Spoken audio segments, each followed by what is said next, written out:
Come வாழ்க வையகம், வாழ்க வளமுடன். குரு வாழ்க, குருவே துணை. இந்த இனிமையான மாலை வேளையில் ஆசான் அருட்தந்தை வேதாத்திரி மகரிஷி அவர்களுடைய தெய்வீகமான யோக பயிற்சிகளிலே இணைந்து ஆன்ம உயர்வு பெறுவதற்காக வருகை புரிந்துள்ள மனித தெய்வங்களாகிய உங்கள் அனைவரையும் நன்றியுணர்வோடு வணங்கியும் வாழ்த்தியும் இந்த நிகழ்வை துவங்குவோம்.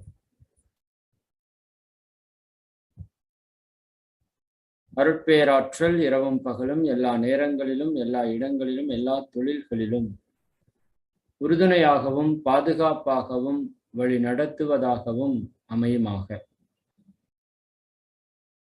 ஆசான் அருட்தந்தை வேதாத்திரி மகரிஷி அவர்களே நம்மோடு சூக்குமமாக நிறைந்திருந்து இன்றைய நிகழ்வுகள் அனைத்தையும் மிகச் சிறப்பாக நிகழ்த்தி கொடுப்பாராக. வாழ்க வளமுடன், வாழ்க வளமுடன்.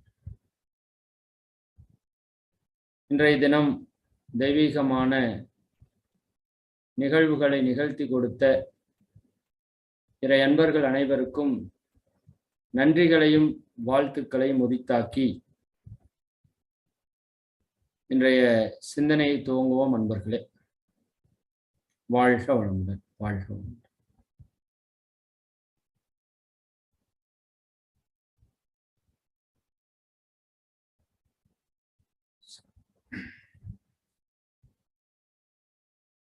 ஆசான் அருட்தந்தை வேதாத்திரி மகரிஷி அவர்கள் இந்த உலக மக்களுடைய நன்மைக்காக பல பயிற்சிகளை நமக்கு வழங்கியிருக்கிறார்கள். அதிலே பெண்களுக்கு என்று மிகச் சிறந்த பயிற்சி முறைகளை வழங்கியிருக்கின்றார்கள். அது ஏன் பெண்களுக்கு அப்படின்னு நம்ம இங்க ஒரு அழுத்தம் கொடுக்கிறோம் அப்படின்னா, இன்றைய சமுதாயத்திலே பெண்களுடைய நிலைப்பாடு அப்படின்னு நம்ம பார்த்தோம்னா, நிலைப்பாடுன்னா நீங்க இடஒதுக்கீடெல்லாம் போக வேண்டாம். உடல் ரீதியாக, மன ரீதியாக அவங்களுடைய நிலைப்பாடு மிகவும் ஒரு மோசமான நிலையில் இருக்கிறத யாராலையும் மறுக்க முடியாது. இதுக்கு ஒரே ஒரு உதாரணம் சொல்றேன். திருமணத்திற்கு முன்பு ஒரு ஆண் எப்படி இருக்கிறார், ஒரு பெண் எப்படி இருக்காங்க. திருமணத்திற்கு பின்பு ஒரு ஆண் எப்படி இருக்கார், ஒரு பெண் எப்படி இருக்காங்க. இவ்வளவுதான். ஒரே நொடி நீங்க யோசிச்சீங்கன்னா கிளியர், எல்லாமே தெளிவாயிரும். ஒரு வீடியோல கூட பார்த்துருப்போம். ஏப்பா நீங்க எப்படிப்பா லைஃப் ஸ்பெண்ட் பண்றீங்க? ஃப்ரெண்ட்ஸ் கூட நான் ஜாலியா இருக்கிறேன், காலையில போய் நல்லா எக்ஸசைஸ் பண்றேன், ஒர்க் அவுட் பண்றேன், அந்த மாதிரி என்னோட பிசிக்கல் நான் ஃபிட்னஸா வச்சிருக்கேன், மைண்ட் ரிலாக்ஸ் பண்றதுக்கு எல்லா வேலையும் நான் செஞ்சுட்டு இருக்கேன். சரிங்களா? இப்படி எல்லாமே அவர் பேசிட்டே வருவார்.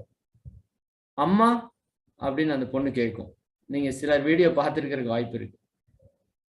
அந்த அம்மாவுக்கு ஃப்ரெண்ட்ஸ் எல்லாமே கட்டாயிருக்கும். முன்னாடி உடம்பெல்லாம் ஸ்லிம்மா தான் இருந்திருக்கும். இப்ப திருமணத்திற்கு பின்பு குழந்தை பேரு, குழந்தை வளர்ப்பு, பல தியாகங்கள், உடல்ல பல வலிகள், பல வேதனைகள், இன்னும் ஊசியை குத்தி குத்தி முதுகு வலி, கழுத்து வலி, கால் வலி, உடம்பு சோர்வு, குழந்தைகளை வளர்க்கறதுல தன்னோட உயிரையே தியாகம் பண்ணினவங்க நிறைய பேர். உயிர்னா மொத்தமா உயிர் போனா தான் உயிர்னு இல்லை. உழைப்பு கொடுத்தாலே உயிர் தானே. உயிர் சக்தியை தானே உழைப்பா கொடுக்குறாங்க. அந்த குழந்தைகளை வளர்த்து எடுக்கிறதுக்குள்ள அவங்க படுற பாடு கொஞ்சம் நெஞ்ச பாடு இல்லை. அப்ப அவங்க உடல் ரீதியா மன ரீதியா ரிலாக்ஸ் கிடையாது. ஆண்களுக்கு இருக்கிற சுதந்திரம் இன்னைக்கும் பெண்களுக்கு இல்லை. வெளிப்படையா பேச முடியல. உள்ளேயே அடக்கி வச்சு நிறைய மன உடல் உபாதைகள் ஏற்படுற ஒரு சூழல் இருக்கும். இப்ப மகரிஷி இதை பாக்குறாங்க. நாம் இந்த உலகம் அமைதியா இருக்கணும்னு சொல்லிட்டு இருக்கோமே,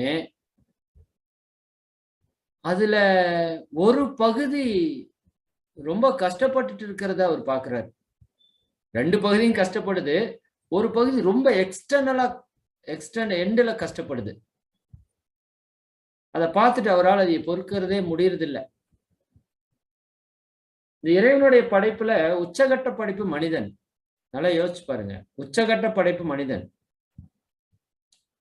ஆனா மனிதன்ல சிறந்த உயிரினம், மனிதன்ல சிறந்த நிலைப்பாடு பெண்மைக்கு இருக்குதுன்னு மகரிஷி சொல்றாங்க. இதை நம்ம சத்தியமா நம்பணும், ஏற்றுக்கொள்ள வேண்டியதுதான்.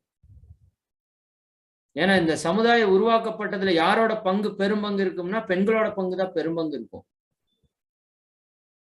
இதை உணர்ந்த நம் முன்னோர்கள் இதை தாய் வழி சமுதாயமா தான் வச்சிருந்தாங்க. தாய் வழி சமுதாயம். இனிஷியலா அம்மா பேர் தான் இருக்கும். இடையில வந்த பல பிரச்சனைகள், பல சூழ்ச்சிகள்ல பெண்ணினம் அடிமையாக்கப்பட்டுருச்சு. இதையே அவங்க செஞ்சது வேறைக்காக, ஆனா விளைவு வேற மாதிரி வந்துருச்சு. உலகம் முழுக்க அமைதியா இருக்கணும்னா பெண்கள் அமைதியா இல்லாட்டி எப்படி அமைதியா இருக்க முடியும் உலகம் முழுக்க? அதுவும் இல்ல மகரிஷி சொல்றாங்க, வேதாத்திரி மகரிஷியை ஃபாலோ பண்ற அன்பர்கள் எல்லாத்துக்குமே தெரியும். இப்ப புதிய அன்பர்கள் நீங்க கொஞ்சம் பேர் வந்திருக்கிறதுக்கு வாய்ப்பு இருக்கு. உங்களுக்காக நான் சில விஷயங்கள் சொல்லணும்.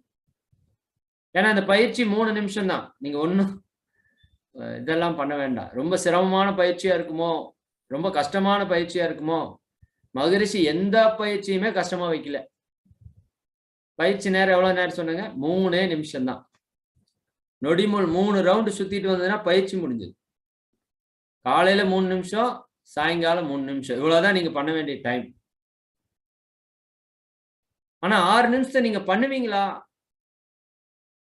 பண்ணுனா நான் சொல்றேன், உங்க லைஃப்ல இருக்க எல்லா பிரச்சனையும் சால்வ் ஆகுங்க. பண்ணிட்டு வந்து சால்வ் ஆகலைன்னா கேளுங்க. ஆனா அதை பண்ணணும் இல்லையா?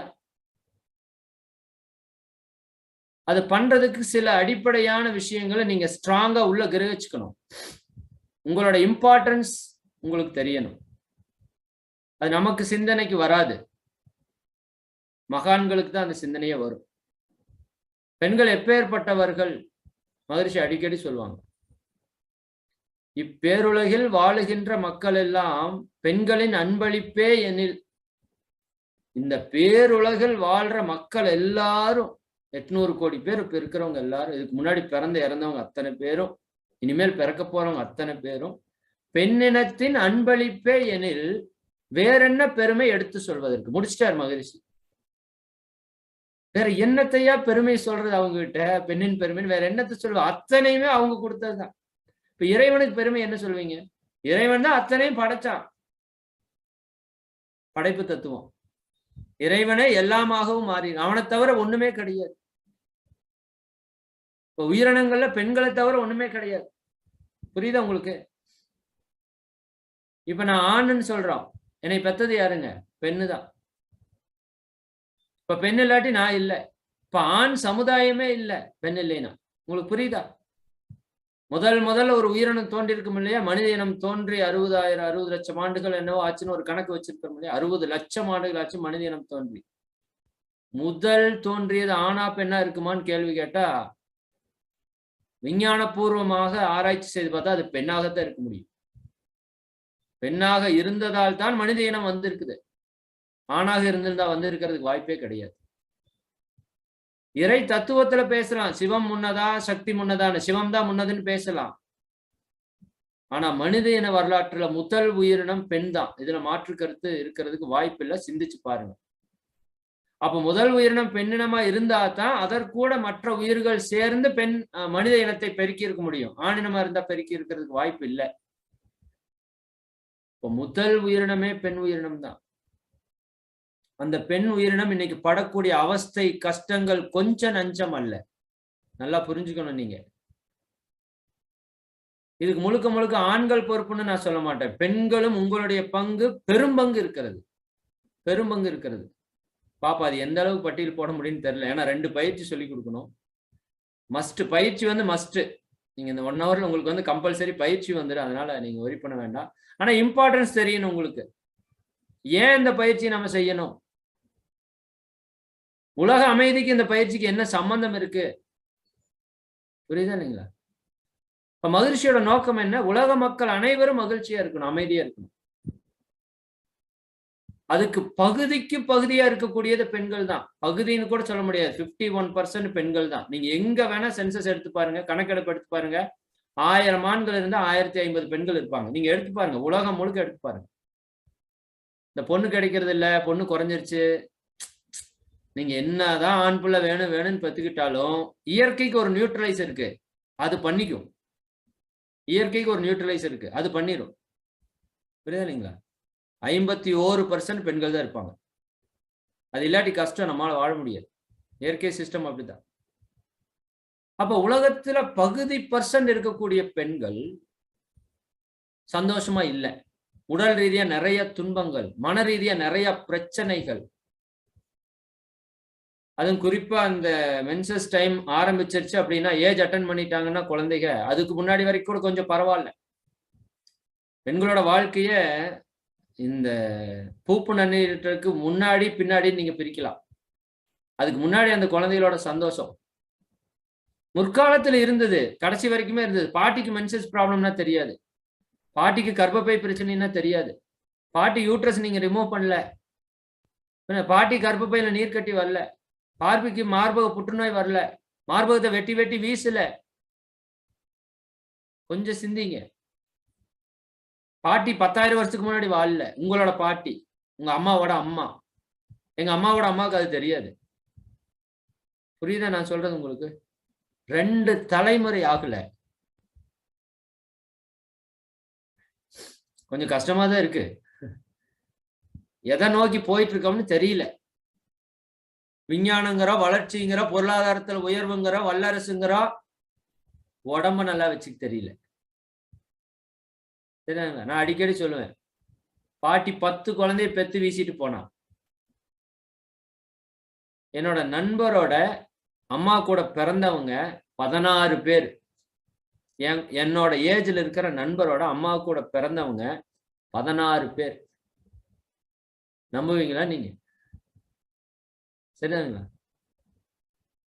போற போக்குல பிள்ளை பெத்துட்டு போன சமுதாயம் எங்க? 2 தலைமுறையில இன்னைக்கு பிள்ளைக்கு பிச்சை எடுக்கிற சமுதாயம் எங்க? பிச்சை எடுக்கிறோம். அவ்வளோ கருமுட்டை இருக்கு பெண்களோட உடம்புல. ஆண்களோட உயிரணு கோடி கோடியா இருக்கு இறைவன் கொடுத்தது. அபரிமிதத்துல கொடுத்தது இதுக்குத்தான். குழந்தை உற்பத்தி பண்ண முடியல. நாம மிகப்பெரிய வாழ்க்கை தரத்துல உயர்ந்திருக்கிறோம். பொருட்கள்ல உயர்ந்திருக்கிறோம். சரியாங்க? அப்ப மகரிஷி அதான் பாக்குறாரு. என்ன இந்த இனம் இவ்வளவு கஷ்டப்படுது? பெண்ணினமும் கஷ்டப்படுது. பெண் இனத்திலிருந்து உருவான ஆணினமும் கஷ்டப்படுது. அது ஏன் கஷ்டப்படுது ஆணினம் அப்படின்னா, பெண் அதாவது மேல ஜெராக்ஸ் பேப்பர்ல என்ன வச்சிருக்கீங்களோ அதுதானே கீழே வரும். ஜெராக்ஸ் பேப்பர்ல இருக்கதானே கீழே வரும். பெண்கிட்ட இருந்து ஒரு குழந்தையை உருவாக்குறீங்க. பெண் அடிமையா இருக்கணுமாமா, ஆண் அடிமை இல்லாம இருக்கணுமாமா. எப்படி இது? ஒரு அடிமையிட்ட இருந்து எப்படி ஒரு ராஜா உருவாக்குவீங்க? நினைச்சு பார்த்தாலே கொஞ்சம் சிரிப்பா தான் இருக்கு. அதாவது பெண் அடிமையா இருக்கணுமாமா, ஆனா அதுட்டு இருந்து பொறுக்கிற பெல்ல அப்படியே ராஜா மாதிரி இருக்கணுமா. எப்படி இருக்கும்? எப்படி இருக்கும்? மண்ணு கெட்டு கிடக்கும், மரம் சூப்பரா வரணும். நம்ம ஆளுங்களுக்கு ஒரே கான்செப்ட். மண்ணு கெட்டு கிடக்கும், மரம் சூப்பரா வரணும். வாய்ப்பே இல்லை. சரிதானுங்களா? அப்ப கொஞ்சமாவது சிந்திக்கணுமா இல்லையா? ஒரு அடிப்படையா நம்ம சிந்திச்சா போதும். ஆனா நம்ம அதை கூட சிந்திக்கிறதுக்கு நமக்கு நேரம் இல்லை. நம்ம பணத்தை நோக்கி வேகமா ஓடிட்டு இருக்கோம். பெண்களையும் தான் சொல்றேன். நீங்க கெட்டதுக்கு பெருங்காரணம் நீங்களே தான் ஒரு சில இடங்கள்ல. சரிதானுங்களா? இந்த மென்சஸுக்கு டைம் அந்த பெண்கள் படுற பாடு, ஸ்கூல் குழந்தை முதல் கொண்டு நாங்க நிறைய பள்ளிக்கூடத்துக்கெல்லாம் பயிற்சி கொடுக்க போயிருக்கோம். புரியுதா இல்லைங்களா? அந்த ப்ராப்ளம் இல்லாத குழந்தைகளே இல்லைங்கிற அளவுக்கு நம்ம வந்துட்டோம். மிகப்பெரிய வெற்றி வளர்ச்சி தான். சரிங்களா? நம்பர் 1 நம்ம தான். நோயில, உடல் ஆரோக்கிய குறைபாடுல, உலகத்துக்கே யோகத்தை சொல்லி கொடுத்த இடம். இன்னைக்கு இங்கதான் எல்லா நோயும் அபரிமிதமா இருக்கு. அதுல குறிப்பா பெண்களோட பிரச்சனை மிக அபரிமிதமா இருக்கு. அப்ப இதுக்கு என்ன பண்ணலாம்? மகரிஷி யோசிக்கிறார். அப்ப இந்த உலகத்தையே உருவாக்கிட்டு இருக்கிற அந்த பெண்ணினம், இறைவனோட படைப்புல அதி அற்புதமான பெண்ணினம். இந்த பாட்டு எல்லாருமே பெண்கள் நீங்க ஞாபகம் வச்சிருக்கணும். அடிக்கடி நீங்க சொல்லிக்கணும். அப்பதான் உங்க பெருமை உங்களுக்கு தெரியும். உங்களை யாரும் பாராட்ட வேண்டிய அவசியம் இல்லை. நீங்க அது அந்த இடத்துல தான் கொஞ்சம் மைனஸ் மாட்டிக்குவீங்க. அவங்க பாராட்டணும், இவங்க பாராட்டணும். சூரியன் யாராச்சும் பாராட்டணும்னு கேக்குதா? சந்திரன் யாராச்சும் பாராட்டணும்னு கேக்குதா? புரியுதா இல்லைங்களா? உங்களை யாரும் பாராட்டுற அளவுக்கு இங்க தகுதியே கிடையாது எனக்கு தெரிஞ்சு. கடவுளை பாராட்டுற அளவுக்கு யாருக்கு தகுதி இருக்கு? கடவுளுடைய அதி அற்புத படைப்பு நீங்க. பைபிள் எடுத்தா கூட ஒரு பெண்ணை மட்டும் உருவாக்குறதுக்கு கடவுள் 7 நாட்களை எடுத்துக்கொண்டாருன்னு இருக்கு. நான் பெண்ணின் பெருமை பேசினா அது வேற டாபிக்ல போயிடுது. நீங்க புரிஞ்சுக்கிறதுக்காக நான் சொல்றேன். எல்லையற்ற ஆற்றலுள்ள இறைவன் திரு உள்ளம் என்ன? எல்லையற்ற ஆற்றலுள்ள இறைவன் திரு உள்ளம் என்ன? எவ்வுயிரும் தோன்றுதற்கு ஏற்றதொரு திருவழியாய், எவ்வுயிரும் தோன்றுதற்கு ஏற்றதொரு திருவழியாய், வல்லமையாய் பெண்ணினத்தை வடிவமைத்தான் அற்புதமே. எப்படிங்க? சும்மா வடிவமைக்கல, வல்லமையாய் பெண்ணினத்தை வடிவமைத்தான் அற்புதமே. வாழ்ந்து வரும் மக்களில் வளமறிந்தோர் எத்தனை பேர்? வாழ்ந்து வரும் மக்களில் இந்த வளத்தை அறிந்தோர் எத்தனை பேர்? எத்தனை பேர்? புரியுதா இல்லைங்க? இன்னும் அறியல. பெண்ணினத்தை அவமதித்து பெருமை பெற நினைத்தவர்கள், பெண்ணினத்தை அவமதித்து பெருமை பெற நினைத்தவர்கள் பெரும் பாவச் சுமையேற்று பெற்ற துன்பம் உலகறியும். பெண்ணினத்தை அவமதித்து பெருமை பெற நினைத்தவர்கள் பெரும் பாவச் சுமையேற்று பெற்ற துன்பம் உலகறியும். எண்ணி எண்ணி பெண் பெருமை ஏற்றி புகழ்ந்தே எழுதி இன்பமுற்றார் இவ்வுலகில் இறைவனைப் போல் என்றும் உள்ளார். எண்ணி எண்ணி பெண் பெருமை ஏற்றி புகழ்ந்தே எழுதி இன்பமுற்றார் இவ்வுலகில் இறைவனைப் போல் என்றும் உள்ளார். எவ்வளவு பெரிய விஷயம் பெண்ணின் பெருமைன்னு. ஓஷோவோட பெண்ணின் பெருமையெல்லாம் படிச்சிருங்க, தயவு செஞ்சு படிச்சிருங்க. உங்களோட வேல்யூ என்னன்னே உங்களுக்கு தெரியாது. அதான் ஓப்பனா சொல்ல போனா, சாதாரண விஷயத்துக்கெல்லாம் நீங்க ஏங்கிட்டு இருக்க வேண்டிய ஆளே கிடையாது. அப்படி இறைவனுடைய படைப்புல உச்சகட்டமா இருக்கிற ஒரு பெண்ணினம் பல இடங்கள்ல பிரச்சனை, உடல்ல, மனதுல. அந்த மென்சஸ் டைம்ல இருந்து எடுத்துட்டீங்கன்னா, அந்த மென்சஸ் பேடு வைக்கல. இன்னைக்கு நான் கொஞ்சம் ஓப்பன் டாக்கா தான் இருக்கும். இதை மறைச்செல்லாம் நான் எதுவும் பேச போறது இல்லை. உங்களுக்கு சில வேர்ட்ஸ் கொஞ்சம் காதுக்கு அனீசியா கூட இருக்கலாம். அதை பத்தியெல்லாம் நான் ஒன்றும் கவலைப்பட போறது இல்லை. ஏன்னா இது நான் ரொம்ப நாளா பேசணும்னு நினைச்சிட்டு இருந்தது. ஆனா என்ன ஆச்சுன்னா, இது எப்படி பேசுறது, பால் உறுப்புகளை பற்றி எப்படி பேசுறது, மார்பகத்தை பத்தி எப்படி பேச, என்ன அது மார்பகம்னா என்ன? ஒரு குழந்தை அம்மாட்ட பால் குடிச்சிடும், அவ்வளவுதானே. பிறப்புறுப்புனா என்ன? நான் வெளியே வந்த இடம், எங்க அம்மாட்ட இருந்து நான் வெளியே வந்த இடம், உங்க அம்மாட்ட இருந்து நீங்க வெளியே வந்த இடம். ஆணா இருந்தா பெண்ணா இருந்தா, புரியுதா நீங்க? அது கொச்சையானதெல்லாம் ஒண்ணும் கிடையாது. இதை மறைச்சு வச்சு பட்டப்பாடு போதும். சரிதாங்களா? இந்த பால் உணர்வை மறைச்சு வச்சு பட்டப்பாடு போதும். தெளிவுபடுத்துங்க, போல்டா சொல்லுங்க. இது தவறானதல்ல, இது கொச்சையானதல்ல, இது மிக உயர்வானது. புரியுதா இல்லைங்களா? மார்பகம்னா என்ன? ஆண்களுக்கு ஒரு மார்பகம் இருக்கு, பெண்களுக்கு ஒரு மார்பகம் இருக்கு, அவ்வளவுதானே. புரியுதா? அதெல்லாம் ஒண்ணும் பெரிய விஷயமே கிடையாது. இதை பத்தி பேசுறதுக்கு நம்ம கூச்சம், தயக்கம். அப்ப குழந்தைக்கு வேற எவனோ ஒருத்தர் ஏதாவது ஒண்ணு சொல்லி கொடுப்பான், அது அங்க போயிடும். ரொம்ப கவனமா இருங்க. இன்னைக்கு கொஞ்சம் அப்படிதான் இருக்கும். நீங்க பேடு வைக்கிறதுல ஆரம்பிச்சா 14 கெமிக்கல் போடுறாங்க. ப்ராப்ளம் வராம இருக்குமா? எங்க கிரியேட் ஆகுது ப்ராப்ளம்? உங்களுக்கு நிறைய பேருக்கு தெரியும், ஆனா நீங்க சேஞ்ச் பண்ண மாட்டீங்க. உங்களுக்கு சொஃபஸ்டிகேஷன் தேவை. சரிதானுங்களா? ரொம்ப கவனமா இருங்க, வாழ்க்கை போயிடும். கர்ப்பப்பை புற்றுநோய் வர்றதுக்கு மிக முக்கிய காரணம் அதாங்கிறான். ஏன் மாற மாட்டேங்கிறீங்க? சரிதானுங்க? அதுல இருந்து ஆரம்பிச்சா மாதவிடாய் தள்ளி போறதுக்கு ஊசி போடுறாங்களாமே. இப்போ ஃபங்க்ஷன் வந்துருச்சு, எக்ஸாம் வந்துருச்சு. நான் சொல்றேன், இன்னைக்கு முடிவு பண்ணிக்கோங்க.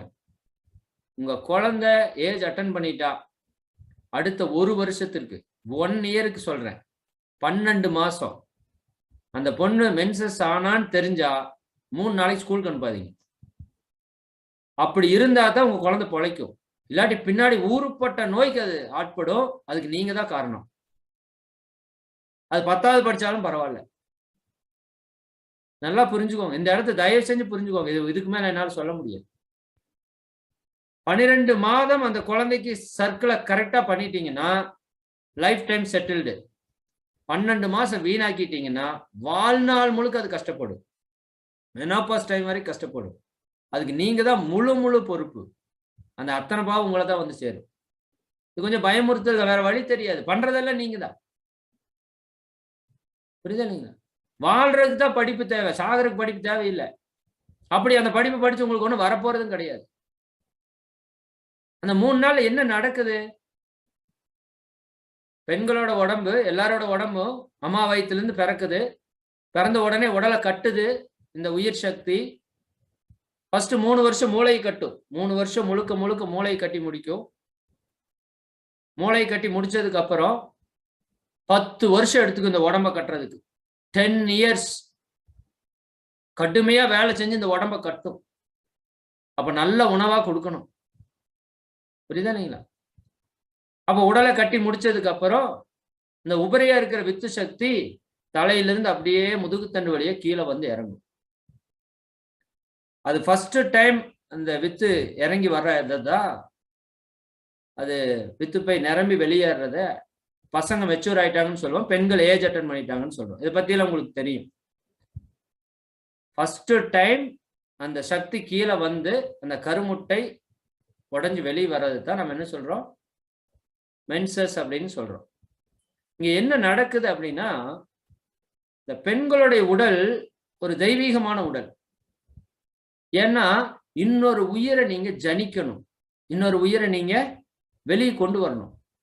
இந்த உலகத்திற்கு, இந்த பிரபஞ்சத்திற்கு ஒரு உயிரை நீங்க பரிசளிக்கணும். அப்ப உங்க உடல் எப்படி இருக்கணும்னா தூய்மையா இருக்கணும். அதனால இறைவனே அந்த செட்டிங் பண்ணிட்டான். நம்மளாலதான் தூய்மையா வச்சிருக்க முடியாதுன்னு தெரியும். அவனே அந்த செட்டிங்கை பண்ணி அந்த கருமுட்டை அந்த குறிப்பிட்ட நாள்ல வெளிப்பட்டு வெளியே வரும். மென்சஸ் ப்ராப்பரா நடக்கணும்னா, உங்களுக்கு ப்ராப்பரா நடக்குதா நீங்க செக் பண்ணா நியரர் பௌர்ணமியில நடக்கணும். ஏன்னா நிலவுக்கும் அந்த ப்ராசஸுக்கும் நெருங்கிய சம்பந்தம் இருக்கு. 29 டேஸ். அது ஒரு பெரிய டாபிக், சிம்பிளா தெரிஞ்சுக்கோங்க. 29 டேஸ் சர்க்கிள் கரெக்டா இருக்கணும். 1 or 2 டேஸ் எச்சு கம்மியா இருக்கலாம். நியரரா பௌர்ணமிக்கு பக்கத்தால நடந்ததுன்னா இயற்கை மருத்துவர்கள் சொல்றாங்க உங்க மென்சஸ் வந்து ப்ராப்பர் சைக்கிள் இருக்கு. சரிங்களா? அப்ப மென்சஸ் ஆகுதுன்னா என்ன நடக்குது, இந்த உடம்புக்குள்ள இந்த கருமுட்டை வந்து நிக்குது. அந்த கருமுட்டைக்கு சக்தி கொடுக்கறதுக்காக அங்க இருக்கிற பிளட்ஸ் வந்து டோட்டலா அந்த சுவற்றுல உறைந்து நிற்கும். அது கரு உருவாயிட்டா சக்தி கொடுக்கறதுக்கு அப்பவே அது ரெடி பண்ணுது. அது உருவாகல அப்படின்னா என்ன பண்ணுது, டோட்டலா ஒரு ரிவர்ஸ் சைக்கிள் விட்டு அடிச்சு எல்லாத்தையும் தூக்கி வெளியே அனுப்புது. இதுதான் நடக்கிற ப்ராசஸ். இது உடம்புல இருக்கிற அந்த கழிவுகளை இயற்கை வெளியேற்றுகிறது, உடலை தூய்மைப்படுத்துகிறது. அப்படி வச்சுக்கோங்களேன். அப்போ சும்மா சொன்னா நம்ம கேட்க மாட்டோம் அப்படிங்கிறங்காட்டி சாமி தீட்டு நீ ஒதுங்கி போய்க்கோ.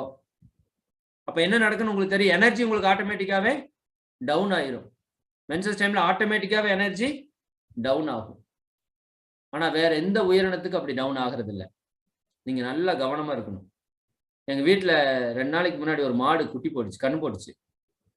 அசால்ட்டா நின்னுட்டு 5 செகண்ட்ல போட்டுட்டு அது நார்மல் போயிடுச்சு. குட்டி போட்டுச்சு, கண்ணு போட்டுச்சு மாடு. புரியுதானுங்களா? நாங்க கண்ணுலயே பார்த்தோம். 5 நிமிஷம் தான், அதிகபட்சம் 5 நிமிஷம், அவ்வளவுதான். இப்ப ஆக்சுவலா மென்சஸ்ங்கிறது இயற்கையில் இருக்கிறவங்க என்ன சொல்றாங்கன்னா அது ஒரு வழியே கிடையாது, அது வழியே வராதுங்கிறாங்க. அப்ப நம்ம எந்த அளவுக்கு நம்ம உடலை பாதிப்புக்கு உட்படுத்தி இருக்கிறோம் நீங்க கொஞ்சம் யோசிச்சீங்கன்னா போதும்னு நினைக்கிறேன். புரியுதா இல்லைங்களா? ஆக்சுவலா மென்சஸ் போறதே ஒரு இயற்கை மருத்துவர் சொல்றாரு, அது ரோஸ் கலர்ல ஒரு தண்ணி மாதிரி போகும்பா, அவ்வளவுதான்ப்பா, அவ்வளவுதான், அதுல ஒண்ணும் யூரின் போற மாதிரி போயிருங்கிறாரு. உங்க உடல் தூய்மையா இருந்தா, தூய்மை இல்லை அப்படின்னா உணவு பழக்க வழக்கம், உடையில இருக்கிற முறைகள், புரியுதா, வாழ்க்கை முறை, 5 அளவு முறை இல்லாம இருக்கிறது, எண்ணங்கள்ல கட்டுப்பாடு இல்லாம இருக்கிறது, இப்படி எல்லாம் இருந்தா உள்ள கழிவுகள் தேங்கி கட்டி கட்டியா போகும்பாங்கிற இயற்கை மருத்துவர் அவர் பேசுறார். இப்ப எல்லாத்துக்கும் அப்படித்தான் இருக்கு. அந்த நேரத்தில் அபரிமிதமான வயிற்று வலி, சில குழந்தைகள் படுற பாடெல்லாம். ஒரு முறை மன்றத்துல போன் பண்ணி அவங்க அம்மா அழுகுறாங்க. அப்படி என்ன பண்றது. அதுக்கப்புறம் காயகல்ப பயிற்சிக்கு கூட்டிட்டு வந்துட்டு இந்த மான் பயிற்சி ஒரு அம்மாட்ட சொல்லி கொடுத்தோம். இப்ப நல்லா இருக்காங்க. அப்ப நான் இதுல அதிகமா பார்க்கல. காயகல்பத்தினோட பெனிஃபிட்டை பார்த்திருக்கேன் தவிர மான் பயிற்சி அதிகமா பார்க்கல. ஆனா கடந்த 1-2 சம்பவங்கள் எனக்கு தெரிஞ்சதுல நடந்ததுல அந்த பெண்மணிகள் கஷ்டப்படுறத பார்த்துட்டு அது ஒண்ணுமே சொல்ல முடியுது இல்லை.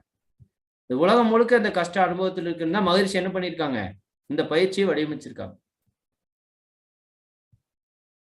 அப்போ மகரிஷி அவர்கள் இந்த பெண் குலத்தை மகிழ்ச்சியா வாழ வைக்கணும், அவங்ககிட்ட இருக்கிற நோய்களை எல்லாம் போக்கணும், அவங்ககிட்ட இருக்கிற துன்பத்தை எல்லாம் போக்கணும். இது அவர் மைண்ட்ல இருக்கு, எப்பவுமே இருக்கு. பெண்ணினத்துக்கு மிகப்பெரிய சிறப்பு கொடுத்திருக்காரு. இந்த உலக அமைதி வரணும்னா சிறப்புணர்ந்த பெண் மதிப்பு இந்த உலகத்துல வந்தா தான் உலக அமைதி வரும்.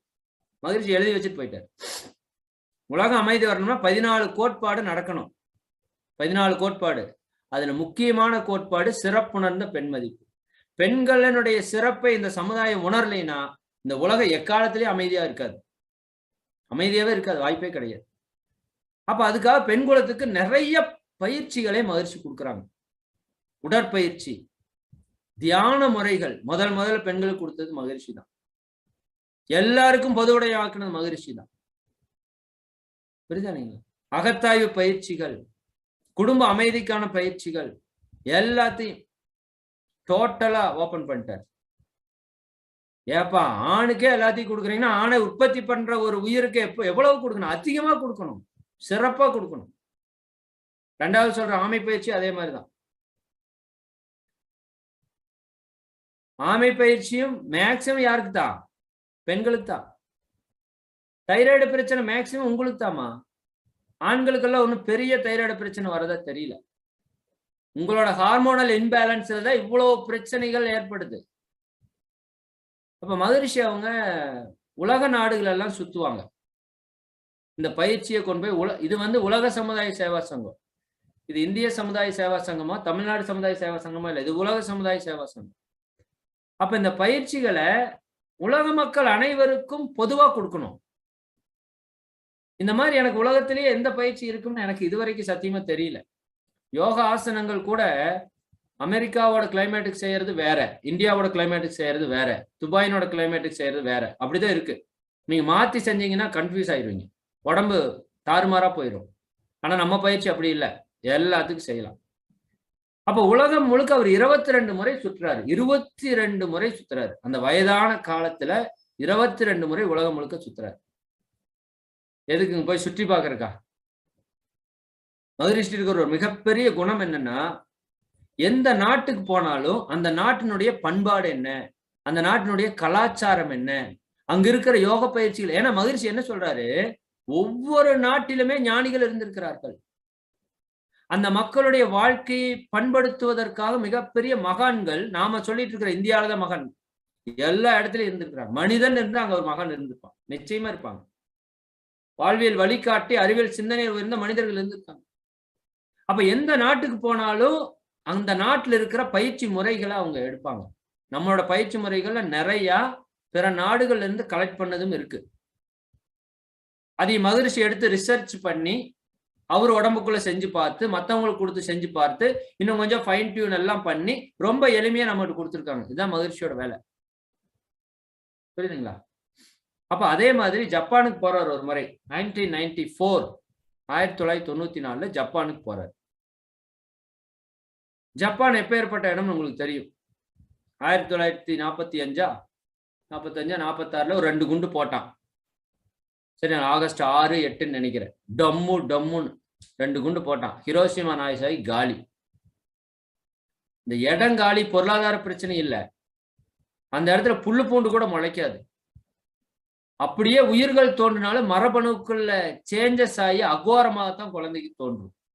அணு விஷயம் அவ்வளவு ஆபத்தான அணு விஷயம். ஆனா குறுகிய நாட்கள்ல அந்த நாடு மிகப்பெரிய வளர்ச்சி எட்டிடுச்சு. நீங்க யோசிச்சு பாருங்க, ஜப்பான் யோசிச்சு பாருங்க, எவ்வளவு பெரிய தாக்குதல் நடந்த 2ஆம் உலக போர்ல. ஆனா very very fast pickup, top லெவல்ல கொண்டு வந்துட்டான். அப்ப அங்க இருக்கிற மக்களை பாக்குறாங்க, எப்படி இவங்க மகரிஷி பாக்குறாங்க, எப்படி இவங்க எவ்வளவு சுறுசுறுப்பா இருக்காங்க. அதுல குறிப்பா பெண்கள். சரிங்க, நம்ம பெண்கள் எப்படி இருப்பாங்க? காலையில எந்திரிச்சு டீ குடிச்சாதான் இங்க ஒரு சரக்கு அடிச்ச மாதிரி ஒரு பூஸ்ட் அப்பே வரும்.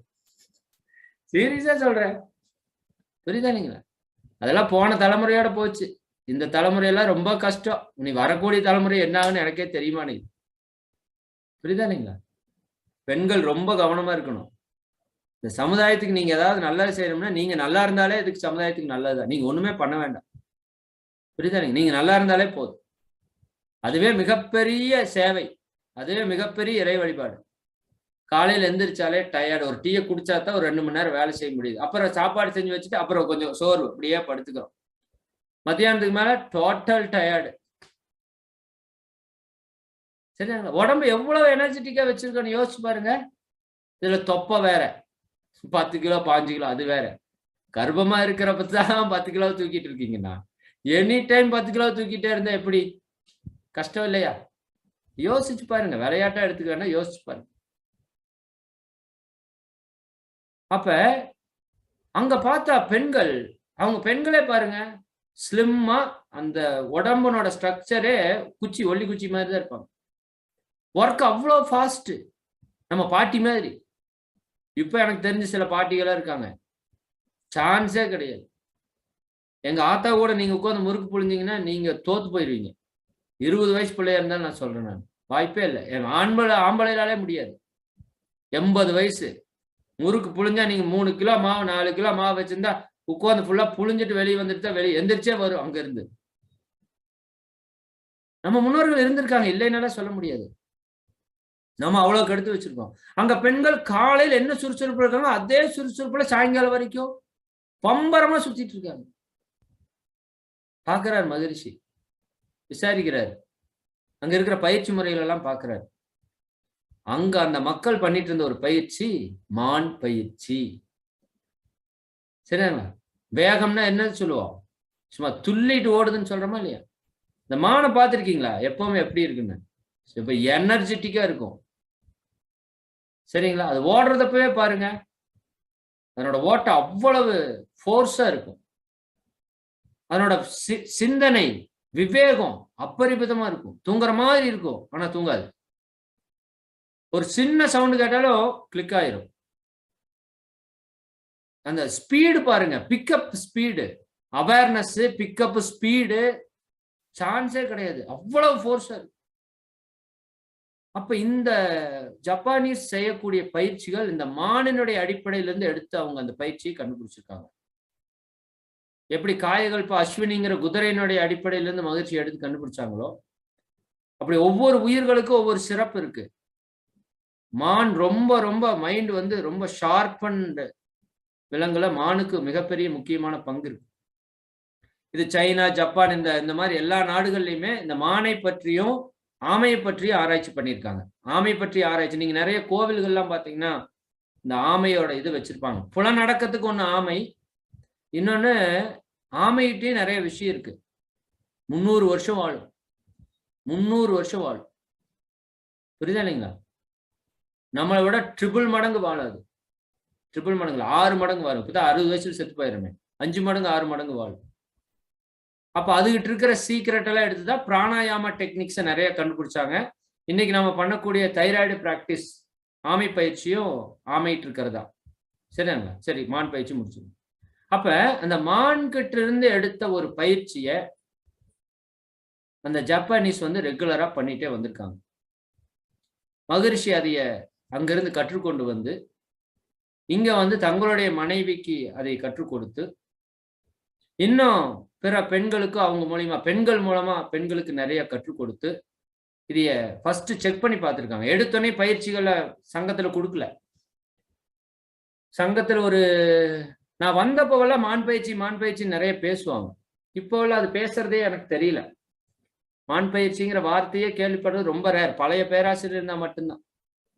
ஆனா முதல்ல அந்த அருள்நிதி பயிற்சி போறாங்க இல்லைங்களா? அந்த அருள்நிதி பயிற்சி போறவங்க, பிரம்மஞான பயிற்சிக்கு போறவங்களுக்கு மகரிஷி செப்பரேட்டாவே பெண்களுக்கு பெண் பேராசிரியர் வச்சு இந்த பயிற்சி சொல்லி கொடுத்துருங்கன்னு சொல்லி ரெகுலரா சொல்லி கொடுத்துட்டு இருந்த ஒரு பயிற்சி. ரெகுலரா கொடுத்துட்டு இருந்த ஒரு பயிற்சி. காலப்போக்குல அந்த பயிற்சி அப்படியே நம்ம விட்டுட்டோம். ஆமை பயிற்சி நானே கத்திருக்கேன். ஆமை பயிற்சி நான் அருள்நிதிய பயிற்சிக்கு போறப்ப 5 வருஷத்துக்கு முன்னாடி அங்க ஆமை பயிற்சியும் இன்னும் இடுப்பு முதுகு வலிக்கு சேரை வச்சுட்டு காலை முன்ன பின்ன பெண்டுல மாதிரி ஆட்டுற பயிற்சி 2 பயிற்சி எங்களுக்கு சிறப்பு பயிற்சி சொல்லி கொடுத்தாங்க. நான் என்னோட பர்சனல் அனுபவத்திலே சொல்றேன், அது சொல்லி கொடுத்தாங்க. மான் பயிற்சி அப்போவெல்லாம் பேசிட்டு இருந்தாங்க. என்னுடைய மனைவிக்கு கூட நான் அதைய சொல்லியிருந்தேன். ஃபர்ஸ்ட் டெலிவரிக்கு அப்புறம் அந்த மான் பயிற்சி சொல்லி அவங்களும் ரொம்ப நாள் அதைய செஞ்சுட்டு இருந்தாங்க. புரியுதா இல்லைங்களா? அப்புறம் ஒரு பிஹெச்டி ஒர்க்குக்காக கூட குழந்தை பேர் இல்லாதவங்களுக்கு பிஹெச்டி ஒர்க்குக்காக கூட நாங்கள் அந்த மான் பயிற்சி அவங்களுக்கெல்லாம் சொல்லி கொடுத்தோம். அதில் நல்ல ரிசல்ட், ஒருத்தவங்க குழந்தையே பிறந்ததுன்னு வச்சுக்கோங்களேன். அப்ப இந்த மான் பயிற்சி நடுவுல கொஞ்சம் காலத்துல அது கொஞ்சம் காணாம போயிடுச்சு. அதுல என்னன்னா சொல்லி கொடுக்கறதுக்கு கொஞ்சம் மனக்கூச்சம். அதை சொல்ற வார்த்தைகள், ஏன்னா அது பிறப்புறுப்புகள்ல பண்ணக்கூடிய ஒரு பயிற்சியா இருக்கிறங்காட்டி அந்த வார்த்தைகள் போனோம்னா கொஞ்சம் கஷ்டமா இருக்கு அப்படிங்கிறதுனால அதை அப்படியே கொஞ்சம் விட்டு இப்ப அவ புதுசா அடுத்ததுக்கு நீங்க சொல்லி கொடுக்காம விட்டீங்கன்னா அது பயிற்சி காணாம போயிரும் கொஞ்ச நாள்ல. மகரிஷி அவர்கள் எவ்வளவு கஷ்டப்பட்டு அந்த பயிற்சிய அங்கிருந்து எடுத்துட்டு வந்து இங்க அது எல்லாம் கொஞ்சம் ஃபைன் டியூன் பண்ணி இந்த பெண் குலம் நல்லா இருக்கணும், சந்தோஷமா இருக்கணுங்கிறதுக்காக கொடுத்தாரு. அந்த நோக்கம் நம்ம கிட்ட இனி விட்டு போயிடக்கூடாதுங்கிறதுக்காக அதை மீண்டும் நம்ம எடுத்து கொடுத்துருக்கோம். நான் இந்த பயிற்சிக்காக பேசுறப்ப நிறைய பெண்கள்கிட்ட இதை பத்தி பேசணும். ஏன்னா நம்ம ஒரு விஷயத்த சொல்றோம், நம்ம மகரிஷி காலத்துல இல்ல. அதுல நம்ம மாரியம்மாள் அம்மா அவங்க வந்து இதுக்கு ஒரு புக்கே போட்டிருக்காங்க. உங்க எல்லாருடைய வீட்லயும் இருக்க வேண்டிய ஒரு புத்தகம் மாரியம்மாள் அவங்களோட மான் பயிற்சி அப்படிங்கிற ஒரு புத்தகம் உங்க எல்லார் வீட்லயும் இருக்கணும். பெண்ணுன்னு இருந்தா அந்த வீட்டுல இருக்கணும். சரியானுங்களா? அப்ப அவங்க அம்மா வந்து அதுக்கு ஒரு புக்கே போட்டு பிரிண்ட் பண்ணி கொடுத்துருக்காங்க. அவங்களுக்கு இந்த நேரத்தில் நம்ம ஒரு பெரிய நன்றி சொல்லணும். மற்றவங்களாம் அப்படியே செவிவழி செய்தியை வச்சிருக்காங்க. செவிவழி செய்தியெல்லாம் வச்சீங்கன்னா கொஞ்ச நாள் அது காணாம போயிடும். இன்னைக்கு நீங்க மருத்துவத்துக்கு செலவு பண்ணக்கூடிய செலவு, உங்க உடல் உறுப்புகள்ல நடக்கக்கூடிய ரணங்கள், பாதிப்புகள், பிரச்சனைகள், இது எல்லாத்துக்கும் ஒரு முற்றுப்புள்ளி வைக்கக்கூடிய ஒரு பயிற்சி இந்த மான் பயிற்சி. நான் மீண்டும் சொல்றேன், மிக எளிமையான பயிற்சி. டைம் என்னாச்சு? ஓகே, 6:55. 7க்கு முடிக்கணுமோ? ஓ, டைம் அதிகமாயிடுச்சா? சரி, அப்ப இந்த பயிற்சியோட பலன்கள் என்ன அப்படிங்கிறத நம்ம இப்போ கொஞ்சம் பார்த்துடலாம். அப்புறம் பயிற்சி எப்படி செய்யறது அப்படிங்கிறதை நம்ம பார்த்துடலாம். சரிங்களா? உங்களுக்கு பிபிடி போட்டால் இதுல கொஞ்சம் ஷேர் ஆகலை. என்னோட லேப்டாப் கொஞ்சம் ப்ராப்ளமா இருக்கு. சரி, இந்த பயிற்சியை சரியா முறையா செஞ்சுட்டு வந்தா நாளமில்லா சுரப்பிகள், இதனோட மெயின் ஒர்க்கு ஒரே கான்செப்ட் தாங்க. நம்மளோட எண்டோகிரைன் கிளாண்ட்ஸ் இருக்கு இல்லையா, நாளமில்லாத சுரப்பிகள், அதைய சரியாக முறையாக இயங்க செய்து, சரிங்களா, உடம்புல இருக்கிற எல்லா உறுப்புகளையும் ப்ராப்பரா இயங்க வைக்கிறது இதனோட பேஸ். இந்த பயிற்சி செய்யறப்ப என்ன நடக்கும்னா, ஏன்னா அந்த பாலுணர்வு சக்தியிலிருந்து எல்லா சக்தியும் தோன்றுது. உங்களுக்கு தெரியும், செக்சுவல் கிளாண்ட் தான் நம்மளோட பேஸ். அதுக்கு பேர் தான் மூலாதாரம்னு சொல்றோம். அந்த பாலுணர்வு சக்தியிலிருந்து தான் நம்ம உடம்புக்கு எல்லா எனர்ஜியுமே வருது. நீங்க இன்க்ளூடிங் ஆக்னா மெடிடேஷன் கூட பாலுணர்வு சக்தியினுடைய ஒரு பங்கு தான். துரியம் இன்க்ளூடிங் அதுதான். புரியுதுங்களா? மூலத்துக்கே ஆதாரம் அதுதான். அதான் main transform. Main energy source இடம்.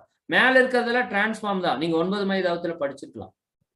அப்ப அந்த பாலுணர்வு சக்தியை கரெக்டா தூண்டி விட்டு உடம்புல இருக்கிற எல்லா ஹார்மோன் இம்பேலன்ஸையும் சமப்படுத்தி உடம்புல இருக்கிற நோயெல்லாம் குணப்படுத்துறதுதாங்க அதனோட வேலை. சரிங்களா? இதுக்கு பெண்களோட பிரச்சனை நீங்க நிறைய வச்சிருப்பீங்க இல்லையா? அது எல்லாத்தையுமே நீங்க லிஸ்ட் போட்டுடலாம். மாதவிடாயின் போது அதிகப்படியான ரத்தம் வெளிப்படுதல், வயிற்று வலி, வெள்ளைப்படுதல். வெள்ளைப்படுதல் அப்படிங்கிறது என்னன்னு சொல்றாங்கன்னா, நம்ம உடம்புல இருக்கிற வித்து சக்தியினுடைய வெளிப்பாடுதான். ஆண்களுக்கும் வித்து சக்தி இருக்கு, பெண்களுக்கு வித்து சக்தி இருக்கு. ஆண்களுக்கு சுக்கிலம்னு சொல்றோம், பெண்களுக்கு சுரோனிதம்னு சொல்றாங்க. விந்து நாதம்னு சொல்லுவாங்க. சரிங்களா? ஆண்களுக்கு விந்துன்னு சொல்றோம் வித்து சக்திய, பெண்களுக்கு நாதம்னு சொல்றோம். உயிரணுன்னு சொல்றோம், கருமுட்டைன்னு சொல்றோம். 2 பேருக்கும் வித்து சக்தி இருக்கு. அப்ப அந்த வித்து சக்தி எப்படி இருக்குதோ அப்படித்தான் குழந்தை நல்லா இருக்கும். அப்பாவோட உயிரணும் அம்மாவோட கருமுட்டையில இருந்தா நாங்களும் நீங்களும் வந்திருக்கிறோம். அப்ப கருமுட்டையோட குவாலிட்டி இல்லைன்னா எப்படி அந்த குழந்தை நல்லா இருக்கும்? சொல்லுங்க. நீங்க செய்யற ஒவ்வொரு செயலும், நீங்க பார்க்கிற ஒவ்வொரு விஷயம், நீங்க கேட்கிற ஒவ்வொரு விஷயம், உங்களுடைய ஒவ்வொரு அனுபவம், நீங்க படக்கூடிய துன்பம், உணர்வுகள் அத்தனையும் உங்களோட கருமுட்டையில போய் ரெக்கார்ட் ஆகும். ரொம்ப கவனமா இருங்க பெண்கள். ஒரு குழந்தையில 90% உங்களோட பங்குதான். 90% உங்களோட பங்குதான். அதனாலதான் தாயை போல பிள்ளை. புரியுதுல்லைங்க? இப்ப மகரிஷி என்ன பாக்குறாரு, இந்த குழந்தைய உற்பத்தி பண்ணக்கூடிய ஒரு அற்புத சக்தியான இந்த பெண்கள் உடல்ல மனதுல நிறைய உபாதைகள் மாட்டினாங்கன்னா அது கருவுல வித்துல போய் பதிந்து அடுத்த சந்ததிக்கு அப்படியே போகும். இன்னைக்கு ஏன் இவ்வளவு குழந்தைகள் மோசமா இருக்கு? சொல்லுங்க, யோசிச்சு பாருங்க. இவ்வளவு குழந்தைகள் ஏன் மோசமா இருக்காங்க? உடல் ரீதியா மன ரீதியா ஏன் எனர்ஜெட்டிக்கா இல்ல அவங்க? பெரிய காரணம் பெண்கள்ட்ட இருக்கிற பிரச்சனை தான். பெண்கள்லாம் உங்களை நான் காரணம்னு சொல்லல, உங்கள்ட்ட உடம்புல ஏற்படுற உங்களுடைய மன அழுத்தங்கள், பிரச்சனைகள், வலிகள், வேதனைகள் எல்லாம் உங்க கருமுட்டையில ரெக்கார்ட் ஆகி, உங்க வித்து சக்தியில ரெக்கார்ட் ஆகி அப்படியே குழந்தைகளுக்கு டிரான்ஸ்ஃபார்ம் ஆகும். அப்படியே சொன்ன மாதிரி உங்களோட ஜெராக்ஸ் அப்படியே அங்க போகும். அப்ப நீங்க எந்த அளவுக்கு மகிழ்ச்சியா இருக்கணுங்கிறத நீங்க யோசிச்சுக்கோங்க. சரிதாங்களா? அதே மாதிரி குறை பிரசவங்கள் தவிர்க்கப்படும், கழிவுகள் ப்ராப்பரா வெளியேறும், மாதவிடாய் சுழற்சி ப்ராப்பரா நடக்கும். புரியுதா இல்லைங்களா? அதற்கான டைமிங்ல அது நடக்கணும். 28 to 33 days நினைக்கிறாரு, அதிகபட்சம் 32 நாட்களுக்குள்ள அது நடந்து முடியணும். அது ப்ராப்பரா இருக்கணும். இன்னைக்கு இர்ரெகுலர் பீரியட்ஸ்ங்கிறது கேஷுவலா போச்சு. கேஷுவலா இருக்கு. இன்னும் கர்ப்பப்பை தடைக்கான நிறைய ஆபரேஷன்ஸ் பண்றோம். இதெல்லாம் இயற்கைக்கு முரணான செயல். இயற்கைக்கு முரணான செயல். ஒரு உறுப்பு, ஒரு இயக்கம் இருக்குன்னா அதை தடுக்கிறதுக்கு நமக்கு யாருங்க ரைட்ஸ் கொடுத்தா? நீங்க யோசிச்சு பாருங்க. அதுக்கு என்ன பண்ணலாம், ஏது பண்ணலாம் நீங்க தான் முடிவு பண்ணணும். இயற்கையில நம்ம உடம்புல ஒரு செயல் நடக்குதுன்னா அது உங்களுக்கு யாரு தடுக்கிறதுக்கு ரைட்ஸ் கொடுத்தா? அதை தடுத்தா என்ன ஆகும்? கர்ப்பப்பையை வெட்டி வெட்டி வீசுறீங்களே, புரியுதுங்களா? அந்த கர்ப்பப்பையோட வேலை யாரு பாப்பா? இந்த உடம்புக்குள்ள அதனோட ப்ராசஸ் யாரு பண்ணுவா? அப்ப அதுக்கெல்லாம் விளைவை நம்ம அனுபவிச்சுதான் ஆகணும். சரிதானுங்களா?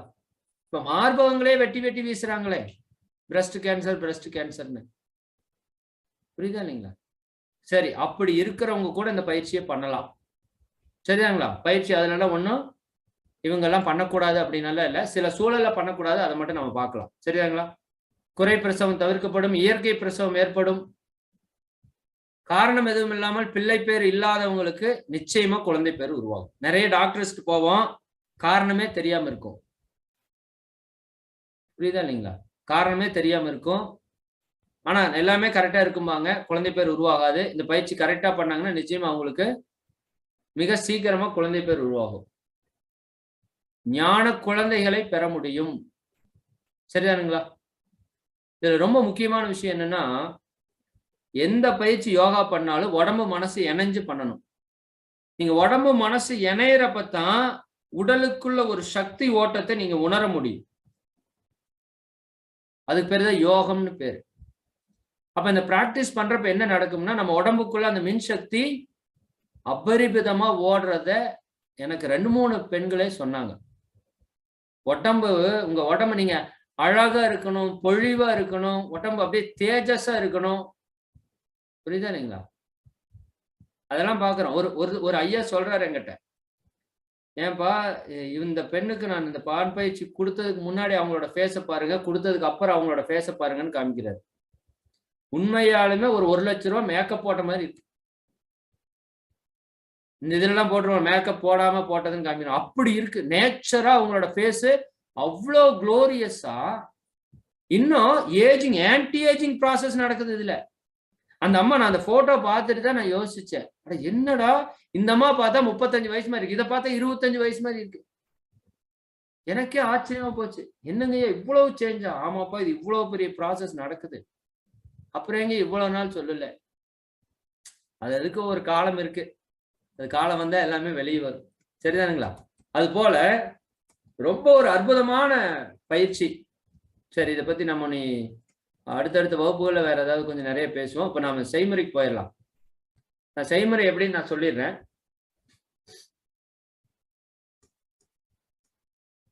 சரி, நான் செய்முறை செய்யணும்னா உங்களுக்கு வியூ வந்து காமிக்கணும்.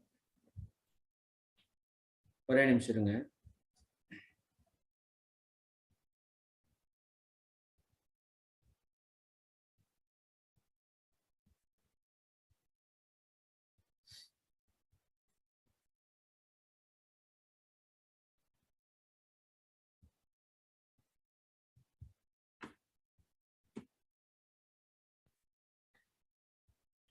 ஒரே நிமிடம்.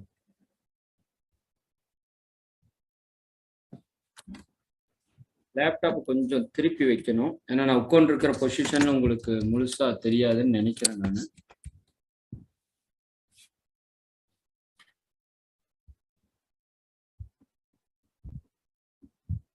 ஓகே, கொஞ்சம் தெரியும்.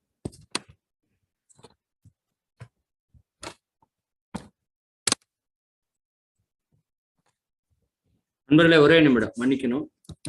நான் அந்த ஃபுல் வியூக்கு கவர் பண்ற மாதிரி உட்கார விட்டுட்டேன்.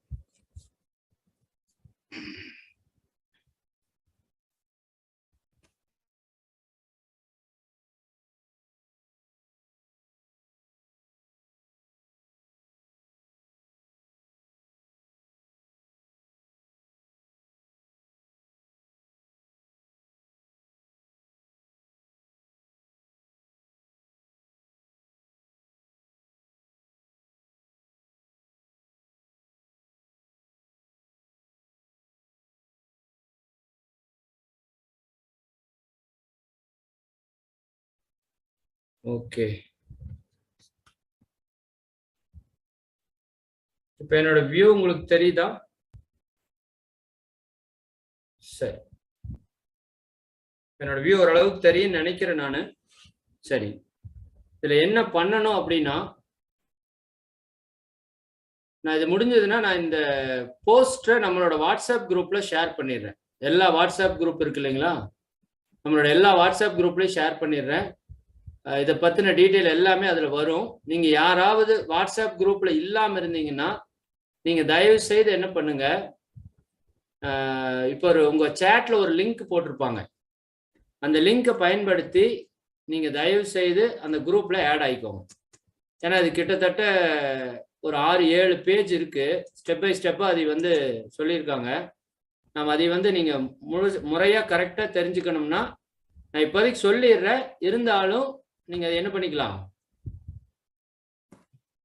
அந்த இது பேப்பர், அந்த பிரிண்டை நீங்க வச்சுக்கிட்டீங்கன்னா போதும். அந்த புத்தகம் இல்ல சார், நாங்க வெளிநாட்டுல இது இருக்கிறோம், அந்த புத்தகம் இல்லை அப்படின்னா நீங்க என்ன பண்ணலாம், அந்த நான் இப்போ அனுப்புற அந்த இதை பிரிண்டை மட்டும் எடுத்து வச்சுக்கிட்டீங்க போதும். அதுக்கு வாட்ஸ்அப் இருந்தா தான் அனுப்ப முடியும். சேட்ல ஒரு லிங்க் போட்டிருப்போம். சரிங்களா? அந்த லிங்கை டச் பண்ணீங்கன்னா ஒரு வாட்ஸ்அப் குரூப்ல ஜாயின் ஆகி நீங்க ஜாயின் பண்ணிக்கலாம். ஓகே, இப்போ அதனோட ஃபர்ஸ்ட் ஸ்டெப், ஒன்னா நாற்காலியில உட்காந்துக்கலாம். சேர்ல உட்காந்துக்கலாம். இல்ல அப்படின்னா தரையில விரிப்பின் மீது உட்காந்துக்கலாம். கீழே விரிப்பு கம்பல்சரி இருக்கணும். சரிங்களா? ரெண்டாவது, ஏதாவது ஒரு காலினுடைய குதிப்பகுதி, குதிங்கால் இருக்கு இல்லையா, குதிங்கால் தெரியல. நான் கொஞ்சம் என்னோட தலை கட் ஆகும், தவறில்லை. ஆனா நீங்க கால் பகுதி தெளிவா உங்களுக்கு தெரிஞ்சா போதும். சரிங்களா? இந்த குதிங்கால் பகுதியை ஏதாவது ஒரு குதிங்கால் பகுதி, இந்த குதிங்கால் இருக்கு இல்லையா, இந்த குதிங்காலுடைய பகுதி எங்க இருக்கணும்னா பிறப்புறுப்புல லேசாக அழுத்தும்படி வைத்துக் கொள்ளணும். நான் மீண்டும் அதான் சொல்றேன், கொச்சையை எடுக்காதீங்க. எங்க அம்மா வயிற்றுல இருந்து நான் வெளிவந்த இடம் அப்படி வச்சுக்கோங்க. சரிங்களா? பிறப்புறுப்புல லேசா அழுத்துற மாதிரி வச்சிருக்கணும். இப்படி எல்லாராலையும் உட்கார முடியுமா அப்படின்னு பாருங்க. இந்த சேர்ல உட்கார்ந்தீங்கன்னா, இந்த கோவில்ல அம்மன் சிலைகள் எல்லாம் உட்கார்ந்துருக்கும், பார்த்துருக்கீங்களா? அம்மனோட சிலை காலை நீட்டி உட்கார்ந்துருக்கும், ஒரு காலம் அடிச்சு மட்டும் இந்த இடத்துல வச்சு அம்மன் சிலை உட்கார்ந்துருக்கும். நிறைய காமாட்சி அம்மன் போட்டோவெல்லாம் பாத்தீங்கன்னா அந்த சிலையே அப்படித்தான் இருக்கும். ஸ்ட்ரக்சரே அவங்க அந்த மாதிரிதான் பொசிஷனே கொடுத்துருப்பாங்க. அப்போ நம்ம முன்னோர்களுக்கு அது தெரிஞ்சிருக்கு, அதனோட வெளிப்பாட்டு தான் பண்ணியிருக்காங்க. சரி, என்ன பண்றோம்? பிறப்புறுக்குள்ள டச் பண்ற மாதிரி வச்சுக்கிறோம். இன்னொரு காலம் நீங்க நார்மலா வச்சுக்கலாம், எந்த காலம் வேணா வச்சுக்கலாம். அந்த காலையும் வச்சுக்கலாம், இந்த காலையும் வச்சுக்கலாம். சரியாங்களா? இப்ப ரெண்டாவது ஒண்ணு பண்ணணும். இது பயிற்சி, மகரிஷியோட பயிற்சி எடுத்தவங்களுக்கு தெளிவா தெரியும். மூலபந்தம். என்னங்க மூலபந்தம்? மூலபந்தம்னா என்ன? ஆனஸ் மசில்ஸ டைட்டா சுருக்கி பிடிச்சுக்கணும். மலம் போற துவாரம் இருக்கு இல்லைங்களா, மோஷன் போகுது, ஒண்ணு இல்லைங்க, நீங்க பஸ்ல வேகமா போயிட்டு இருக்கீங்க, டாய்லெட் அர்ஜென்ட்டா வந்துருச்சு, என்ன பண்ணுவீங்க? உங்க ஆனஸ் மசில்ஸை சுருக்கி பிடிச்சுக்குவீங்களா? அவ்வளவுதாங்க, சிம்பிள். ஆனஸ் மசில்ஸை என்ன பண்ணிக்கணும்? நீங்க சுருக்கி டைட்டா பிடிச்சுக்கணும். இது காயகல்ப பயிற்சி பண்ணிட்டு இருக்கிறவங்க ஆனஸ் மசில்ஸை சுருக்கி அரை மணி நேரம் பிடிச்சிருக்கு சொன்னாலும் பிடிச்சிருப்பாங்க. They can. புரியுதா இல்லைங்களா? ஏன்னா அவங்க பண்ணி பிராக்டிஸ் பண்ணி புதுசா நீங்க கத்துக்கிறவங்க இது ஆனஸ் மசில்ஸை சுருக்கி பிடிச்சிருக்க முடியுமா அப்படின்னு கேட்டா எடுத்தோன்னே பிடிக்க முடியாது. அப்ப நீங்க என்ன பண்ணணும்? கொஞ்ச நேரம் பிடிப்பீங்க, இயல்பாவே ரிலாக்ஸ் ஆயிரும். மறுபடியும் இழுத்து பிடிச்சுக்கோங்க. ஒரு 10 நாள் செஞ்சீங்கன்னா அதுக்கப்புறம் 3 நிமிஷம் இல்ல 30 நிமிஷம் வேணாலும் உங்களால பிடிக்க முடியும். எதுவுமே பழக்கம் தாங்க. ஆனஸ் மசில்ஸை டைட்டா சுருக்கி பிடிக்கணும். சரிங்களா? இது ரொம்ப மஸ்ட். ஃபர்ஸ்ட் என்ன பண்றோம்? காலினுடைய குதிப்பகுதி உள்ள வச்சிருக்கிறோம்.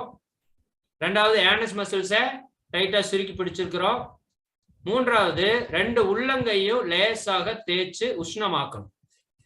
லேசா தேய்க்கணும், போட்டு வெறுக தேய்ச்சிடாதீங்க, ரொம்ப சூடாகும். சரிதானுங்களா? லேசா உடலம் இந்த சூட்டை நம்ம உணர்ற அளவுக்கு நீங்க லேசா தேய்ச்சிங்கனாவே அதுல வந்து ஒரு உஷ்ணம் கிரியேட் ஆகும் லைட்டா, அந்த அளவுக்கு இருந்தா போதும். சரிதானுங்களா? இந்த இடம் கவனமா பாருங்க.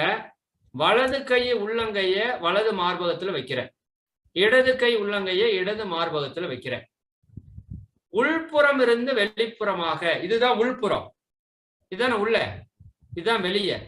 உள்புறம் இருந்து வெளிப்புறமாக நம்ம என்ன பண்ணணும்? இந்த மார்பக பகுதியை சுற்றிலும் மசாஜ் பண்றோம். இவ்வளவுதாங்க பயிற்சி, வேற ஒண்ணுமே இல்லை. இப்படி கையை வச்சிருக்கிறீங்க, இப்படி உள்புறம் இருந்து வெளிப்புறமாக நம்ம என்ன பண்றோம்? இந்த மசாஜை நம்ம வந்து பண்றோம். ஓகேங்களா? ரைட். இதுதான் இதனோட ப்ராசஸ். இது பண்றப்ப ரொம்ப முக்கியமான என்னன்னா, அந்த மார்பு காம்பு பகுதிகளை கை வந்து டச் பண்ணக்கூடாது. ஏன்னா அந்த இடத்துல டச் ஆச்சுன்னா நம்மளோட பாலுணர்வு தூண்டப்படும். இயற்கையாவே இது மனிதன் இருக்கிற ஒரு இயல்பு. அதனால மகரிஷியோட நீங்க மசாஜ் பயிற்சி கேள்விப்பட்டிருப்பீங்க. மகரிஷியோட மசாஜ் நம்ம என்ன பண்ணிருப்போம்?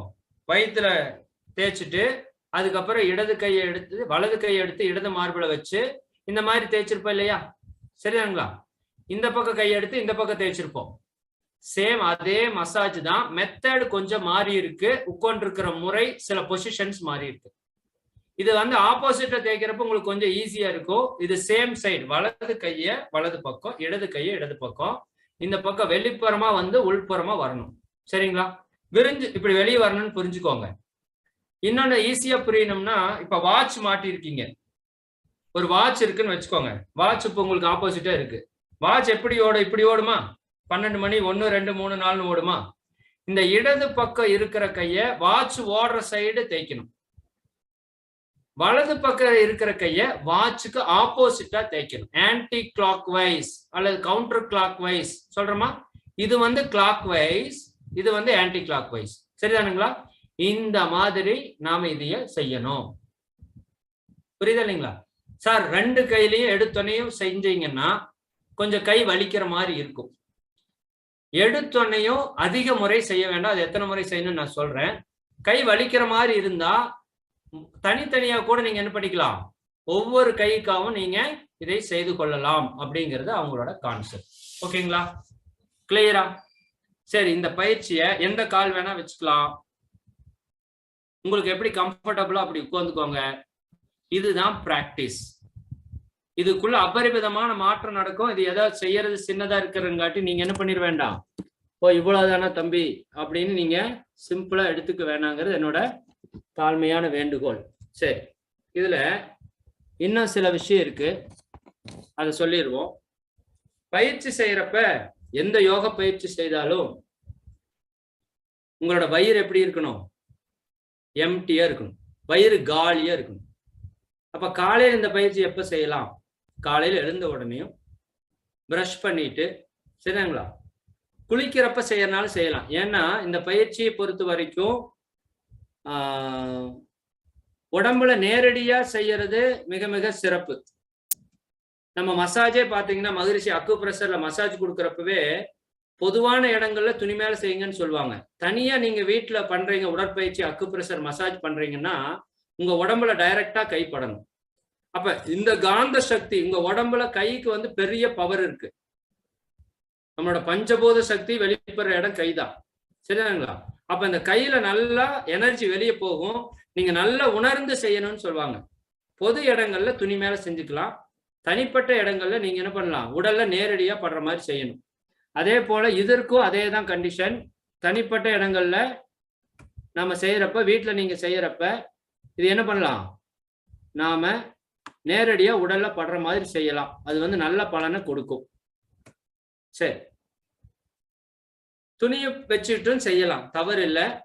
ஒரு சில பெண்கள் குளிக்கிறப்ப அப்படியே செஞ்சுக்குவாங்க, நீங்க அந்த மாதிரி நீங்க இதையே பயன்படுத்திக்கலாம். சரி, ஃபர்ஸ்ட் இப்பதான் தொடங்குறோம், இன்னையிலிருந்து தொடங்குறீங்கன்னு வச்சுக்கோங்க. இன்னைக்கு நைட்டே நீங்க தொடங்கலாம். 2 வேலை செய்யணும், காலையில ஒரு டைம் செய்யணும், மாலையில ஒரு டைம் செய்யணும். நீங்க நம்ம பயிற்சி எடுத்தவங்களா இருந்தா காயகல்ப பயிற்சி பத்தி உங்களுக்கு தெரியும். மகரிஷி கண்டுபிடிச்சதுலயே உச்சகட்ட பயிற்சி காயகல்ப பயிற்சி தான். அதுக்கு மேல பயிற்சி மனவளக்கலை மன்றத்தில் இல்லை. உச்சகட்ட பயிற்சி அதுதான். நீங்க யாராவது தயவு செஞ்சு அந்த பயிற்சி கத்துக்காம இருந்தீங்கன்னா தயவு செஞ்சு கத்துக்கோங்க. உங்களுடைய உடல் மனம் அத்தனை பிரச்சனைக்கும் தீர்வு அந்த பயிற்சி.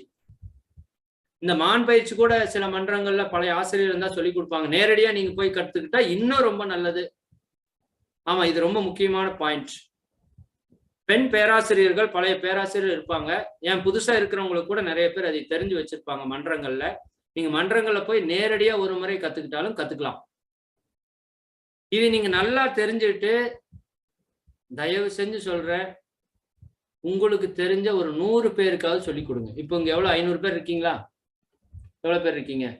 500 பேர் இருக்கீங்க. இப்ப நீங்க நினைச்சீங்கன்னா, நீங்க வெறும் இந்த 500 பேர் நினைச்சீங்கன்னா ஆளுக்கு 100 பேருக்கு சொல்லி கொடுத்தா 50,000 பேருக்கு போயிடும். தயவு செஞ்சு சொல்றேன், புரியுதா இல்லைங்களா? நீங்க உண்மையாலுமே இந்த பயிற்சிக்கு உங்கள்கிட்ட யாரும் நன்கொடையில எதுவுமே கேட்கல. மகரிஷி குரு காணிக்கைன்னு நிறைய பேர் நான் குரு காணிக்கைன்னு அனுப்பிச்சா பணம் கேட்கிறாருன்னு நினைச்சுக்கிறாங்க. இங்க பணம் எல்லாம் கேட்கறது இல்லை, சரிங்களா? நீங்க இதை கொண்டு போய் ஒரு 100 பேருக்கு சொல்லி கொடுத்துருங்க. உங்களுக்கு இன்னைக்கு இலக்கு வச்சுக்கோங்க. அவங்க செய்யறாங்க செய்யல அதெல்லாம் வேற, புரியுதா? நீங்க அவங்க செய்யறாங்க செய்யல அதெல்லாம் வேற. நீங்க அவங்களுக்கு தயவு செஞ்சு சொல்லி கொடுத்துருங்க. இல்லாட்டி இந்த வீடியோவாவது அனுப்பிச்சு விட்டுருங்க, உங்களுக்கு புண்ணியமா போயிடும். அந்த குழந்தை அந்த அம்மாவெல்லாம் படுற கஷ்டத்தை நீங்க சொல்ற பயிற்சியால அவங்க சந்தோஷப்பட்டுட்டாங்கன்னா உங்க பரம்பரையே நல்லா இருக்கும். சத்தியமா சொல்றேன், நீங்க இதை மட்டும் செய்யுங்க, வேற எதுவும் செய்ய வேண்டாம். ஆனா இது அசால்ட்டா மட்டும் இருக்காதீங்க. இந்த கொண்டு போய் சேர்க்கிற விஷயம் நம்மளோடது. அது மகிழ்ச்சி கொண்டு வர்றதுக்கு எவ்வளவு கஷ்டப்பட்டிருப்பாருன்னு நினைச்சு பார்த்தீங்கன்னா போதும், நம்ம எவ்வளவு செய்ய முடியும். இது நீங்க யாருக்கிட்டையும் பர்மிஷன் எல்லாம் வாங்க வேண்டாம், நீங்க சொல்லி கொடுக்கலாம். ப்ராப்பரா தெரிஞ்சுக்கோங்க. நீங்க மைக்கு போட்டு ஊருக்குள்ள சொல்லி கொடுங்க, யாரும் கேட்க மாட்டாங்க. புரியுதா இல்லைங்களா? தயவு செஞ்சு இந்த ஒரு புண்ணியத்தை நீங்க தயவு செஞ்சு சேர்த்திக்கோங்க. சரி, இது எடுத்த உடனே எத்தனை தடவை சார் செய்யறது? இப்பதான் காலையிலயும் மாலையிலயும் செய்யலாம், வெறும் வயிற்றுல செய்யணும்னு சொல்லிட்டேன். காயகல்ப பயிற்சி கத்திருக்கிறவங்க காயகல்ப பயிற்சி செஞ்சுட்டு இதை செஞ்சீங்கன்னா அபரிமிதமான பலன் கிடைக்கும். அபரிமிதமான பலன்னா நீங்க புரிஞ்சுக்கலாம். காயகல்ப பயிற்சி எங்களுக்கு தெரியாதுங்க ஐயா அப்படின்னா நீங்க என்ன பண்ணுங்க, பக்கத்தால மன்றங்கள் இருக்கும், மனவளக்கலை மன்றங்கள், யோகா மன்றங்கள் இருக்கும், எல்லா ஊர்லயும் இருக்கு, போய் கத்துக்கோங்க. ஐயா இல்லைங்க ஐயா எனக்கு மன்றமெல்லாம் இல்லை எங்க ஊர்ல, நான் வெளிநாட்டுல இருக்கிறேன் அப்படின்னா ஆன்லைன்ல இப்ப நடத்துறாங்க, ஆலியார்ல இருந்து ஆன்லைன்ல நடத்துறாங்க. ஆன்லைன்ல போட்டு நீங்க போய் கத்துக்கோங்க, வீட்டுல இருந்துட்டே கத்துக்கோங்க. அதுக்கு என்ன 1000 ரூபாய் ஃபீஸ் இருக்கும், அவ்வளவுதான். வீட்டுல இருந்துட்டே நீங்க காயகல்ப கத்துக்கலாம், உடற்பயிற்சி கத்துக்கலாம். ஆமா, இந்த இடத்துல ஒரு முக்கியமான விஷயம் உங்களுக்கு சொல்லணும். இந்த மான் பயிற்சி எனக்கு தெரிஞ்சு யாருக்கு 100% பலன் கொடுத்திருக்கு அப்படின்னா, உடற்பயிற்சியும் காயகல்பத்தையும் யாரெல்லாம் தொடர்ந்து செஞ்சுட்டு வர்றாங்களோ அவங்களுக்கு 100% பலனை உடனடியா கொடுக்கும், உடனடியா கொடுக்கும். கடைசிக்கு காயகல்பத்தை மட்டுமாவது செஞ்சீங்கன்னா ஒரு 80% பலனை நீங்க அனுபவிக்கலாம். வெறும் மான் பயிற்சி மட்டும் செஞ்சுட்டு வந்தீங்கன்னா எப்படி சொல்றது, ஒரு 70% பலனை நீங்க அனுபவிக்கலாம். 70%, 100% வரணும்னா. ஏன்னா இது உங்க இந்த பயிற்சி செய்யறதுக்கு உங்க உடம்ப தயாராகணும். பார்க்கறதுக்கு சின்ன பயிற்சி தானே, உங்க உடல மனசு தயாராகணும். அதுக்கு உங்க உடல மனசை தயார் பண்ற பயிற்சி தான் உடலுக்கு உடற்பயிற்சி, உயிருக்கு காயகல்பம். காயகல்பம் 3 நிமிஷம் தாங்க, அது ஒன்றும் பெரிய மணிக்கணக்கில் செய்ய வேண்டாம். உடற்பயிற்சி மட்டும் ஒரு 1/2 மணி நேரம் செய்யணும். அதனால தயவு செஞ்சு எல்லாருமே உடற்பயிற்சி காயகல்பம் செஞ்சுட்டு செஞ்சீங்கன்னா வெரி பெஸ்ட். இல்லைன்னா பரவாயில்ல, செய்யாமே செய்யுங்க, ஒன்றும் தவறு இல்லை. செய்யலாம், செய்யக்கூடாதுனால இல்லை, செய்யலாம். பலன் கொஞ்சம் முன்ன பின்ன இருக்கும், கொஞ்சம் நாள் தள்ளி போகும். முன்ன பின்ன இருக்கும்னா கொஞ்சம் ஒரு 10 நாள்ல நடக்கிற பலன் 15 நாள் கழிச்சு கிடைக்கும், அவ்வளவுதான். சரி, ஃபர்ஸ்ட் 7 டேஸுக்கு இது எத்தனை முறை நம்ம இப்படி செய்யணும் அப்படின்னா 36 முறை. இப்ப இப்படி ஒரு டைம் கொண்டு வந்தோம்னா ஒரு முறை, இந்த மாதிரி 36 முறை நீங்க என்ன பண்ணணும், இதை செய்யணும். ஓகேங்களா? 36 முறைக்கு என்ன, 1 நிமிஷம் 2 நிமிஷம், அதிகபட்சம் 3 நிமிஷம், அவ்வளவுதான். 1 நிமிஷம் தான் ஆகும் எனக்கு தெரியும். புரியுதா இல்லைங்களா? 1. 2வது, ஒரு வாரம் ஆயிடுச்சு, உங்களுக்கு ஓரளவுக்கு உடம்பு பழக்கமாயிருக்கும், கையெல்லாம் லைட்டா இந்த இடமெல்லாம் கொஞ்சம் பெயின் ஆகிற மாதிரியெல்லாம் இருக்கும், சரிதானுங்களா? அப்புறம் ஒரு வாரத்துக்கு கழிச்சு இந்த 36 முறைய அப்படியே டபுள் பண்றீங்க, 72 முறை, சரிதானுங்களா? 36 அப்படியே டபுள் பண்றீங்க, 72 முறை. 2 வாரம் முடிஞ்சிருச்சு. 3வது வாரம் இன்னொரு மடங்கு இன்க்ரீஸ் பண்றீங்க. ஒரு மடங்கு 36, 2 மடங்கு 72, இன்னொரு மடங்கு 108 முறை. 21 டேஸ்ல 14 நாளுக்கு அப்புறம் 1ல இருந்து 7வது நாள் வரைக்கும் 36 முறை, 8வது நாள்ல இருந்து 14வது நாள் வரைக்கும் 72 முறை, 14வது நாளுக்கு மேல 15ல இருந்து 21 வரைக்கும் 108 முறை, சரிதானுங்களா? இப்படி நீங்க 1 by 1 பிக்கப் பண்ணிட்டே போகணும். நார்மலா இருக்கிறவங்க 108 பண்ணா போதும், எந்த ப்ராப்ளம் பெருசா இல்லை சார், 108 பண்ணா போதும். இல்ல எனக்கு நிறைய பிரச்சனை இருக்கு, கர்ப்பப்பை பிரச்சனை, மார்பகத்துல கட்டி பிரச்சனை இருக்கிறவங்க, இது போன்ற ப்ராப்ளம்ஸ் இருக்கிறவங்க என்ன பண்ணலாம், மேக்சிமம் 360 முறை பண்ணலாம், 10 மடங்கு, 10 டைம்ஸ். புரியுதுங்களா? அதிகபட்சம் 360 முறை நீங்க இந்த சுழற்சி பண்ணலாம். கொஞ்சம் ஓய்வு எடுத்துட்டு கூட பண்ணலாம், ஒன்றும் தவறில்லை. கொஞ்சம் கொஞ்சமா இன்க்ரீஸ் பண்ணி பண்ணுங்க. உடம்பு மனசு ஒன்றிணைந்து செய்யணும். செய்யறப்ப என்ன நடக்கும்னா, என் வீட்டுல அவங்க சொன்ன உதாரணத்தை நான் அனுபவத்தை அப்படியே சொல்றேன். இந்த உயிர் சக்தி அப்படியே மேல அவங்களோட தலைப்பகுதியில அப்படி ஒரு ஆனந்த உணர்வையும், உடல் முழுக்க ஒரு ஆனந்த உணர்வையும், குறிப்பா மார்பக பகுதியில் இருக்கிற அந்த பிரச்சனைகள் எல்லாம் நீங்கக்கூடிய ஒரு உணர்வையும், ஒரு ஆனந்த அனுபவத்தை அவங்க அனுபவிச்சிருக்காங்க இந்த பயிற்சியில. புரியுதா இல்லைங்களா? அப்ப இது அவ்வளவு ஒரு very valuable, very powerful practice. தொடர்ந்து செய்யணும். சரி, 360 தடவை அதிகபட்சம் செய்யலாம். நார்மலா இருக்கு அப்படின்னா நீங்க நார்மலாவே செஞ்சுக்கோங்க, போதும், சரிங்களா? குறைஞ்சது 36 வச்சுக்கோங்க, 108 வரைக்கும் செஞ்சுக்கலாம். ப்ராப்ளம் இருக்குன்னா நீங்க இன்க்ரீஸ் பண்ணி செய்யுங்க, கொஞ்சம் கொஞ்சமா இன்க்ரீஸ் பண்ணுங்க, எடுத்தோன்னே இன்க்ரீஸ் பண்ண வேண்டாம். சரி தம்பி, இப்படி வெளிப்பக்கமா சுத்தாம உள்பக்கமா சுத்திட்டா அதுல ஒரு பெனிஃபிட் இருக்கு. ஆனா அது நிறைய பேர் பண்ணி பலன் அனுபவிச்சு நாம பார்த்தது இல்லை, ஆனா சொல்றாங்க, சரிதாங்களா? இந்த மார்பகத்துல சதை நிறைய பேருக்கு இருக்கிறதுக்கு வாய்ப்பு இருக்கு, உள்ள மார்பகத்துல நீர் கட்டிகள் இருக்கிறதுக்கு வாய்ப்பு இருக்கு, மார்பகத்துல நிறைய தொந்தரவுகள் இருக்கிறதுக்கு வாய்ப்பு இருக்கு. அதெல்லாம் இப்படி சுத்தினீங்கன்னா குறையும். சிலருக்கு என்னன்னா, இந்த மார்பகங்கள் சிறிதா இருக்கு அப்படிங்கிற ஒரு தாட் பெண்களுக்கு இருக்கு. அது தேவையில்லை, இயற்கையாவே உங்க உடம்புனோட நேச்சர் அப்படி இருக்குன்னா அது நீங்க விட்டுறலாம். அது பத்தி அது இறைவனுடைய படைப்பு. அது உங்க உடம்புக்கு என்ன அளவுல தேவையோ இறைவன் அப்படி படைச்சிருப்பான். இருந்தாலும் சிலருக்கு அதுல ஒரு இன்ஃபீரியாரிட்டி காம்ப்ளெக்ஸ், தாழ்வு மனப்பான்மை இதெல்லாம் அதுல உருவாகிறத நம்ம நிறைய செய்திகள்ல நெட்ல எல்லாம் பார்க்கிறோம். அதுக்கு பெண்கள் வேற என்னென்னவோ பண்றதெல்லாம் பார்க்கிறோம். அப்ப நீங்க உள்பக்கமா இப்படி செஞ்சீங்கன்னா மார்பகங்கள் பெரிதாகும் அப்படின்னு ஒரு கருத்து இருக்கு. இது எந்த அளவுக்கு ரிசல்ட் ஓரியன்ட் அப்படிங்கிறது எனக்கு தெரியல. சரிதாங்களா? இது ஒரு கருத்தை நீங்க வச்சுக்கோங்க. இனிமேல் இதை பத்தி பேசுறது மைண்ட்ல ஒரு நேர்மறையான சிந்தனையை எப்பவுமே வளர்த்திக்கோங்க. சரிதானுங்களா? ரைட். இறுக்கமான ஆடை இருக்கக்கூடாது. நம்ம போடுறதே இறுக்கமான ஆடை தான். இன்னைக்கு நோய் வர்றதுக்கு காரணமே சும்மா ஜீன்ஸையும் லெக்கின்ஸையும் போட்டுட்டு சுத்துறோம். அது எல்லாம் உடம்பெல்லாம் சொறி பிடிச்சிக்குது. புரியுதா இல்லைங்களா? உடம்புக்கு காத்தோட்டமே விடுறதே இல்லை. நம்ம பண்பாடு கலாச்சாரத்துல இருந்ததே சீலை தான். புரியுதா இல்லைங்களா? இந்த வயிற்று பக்கத்தால சீலையில என்ன பண்ணிருப்பாங்க, வயிற்ற காட்டிட்டு தான் சீலை கட்டியிருப்போம். இது ஒரு சிலர் அந்த புரிதல் இல்லாட்டி அது ஒரு தவறா பார்ப்போம். அது தவறு இல்லை. இந்த இடத்துல ஏர் போனா தான் கர்ப்பப்பைக்கும் வயிற்றுறுப்புகளுக்கும் ஏர் காற்றோட்டம் இருக்கணுங்கிறதுக்காக நம்ம முன்னோர்கள் பண்ண டிசைன் அப்படி. புரியுதா இல்லைங்களா? அப்ப இங்க வேஷ்டி சேலை தான் நம்மளோட கல்ச்சர். ஏன்னா காற்றோட்டம் இருக்கு. இது வெப்ப தேசம்.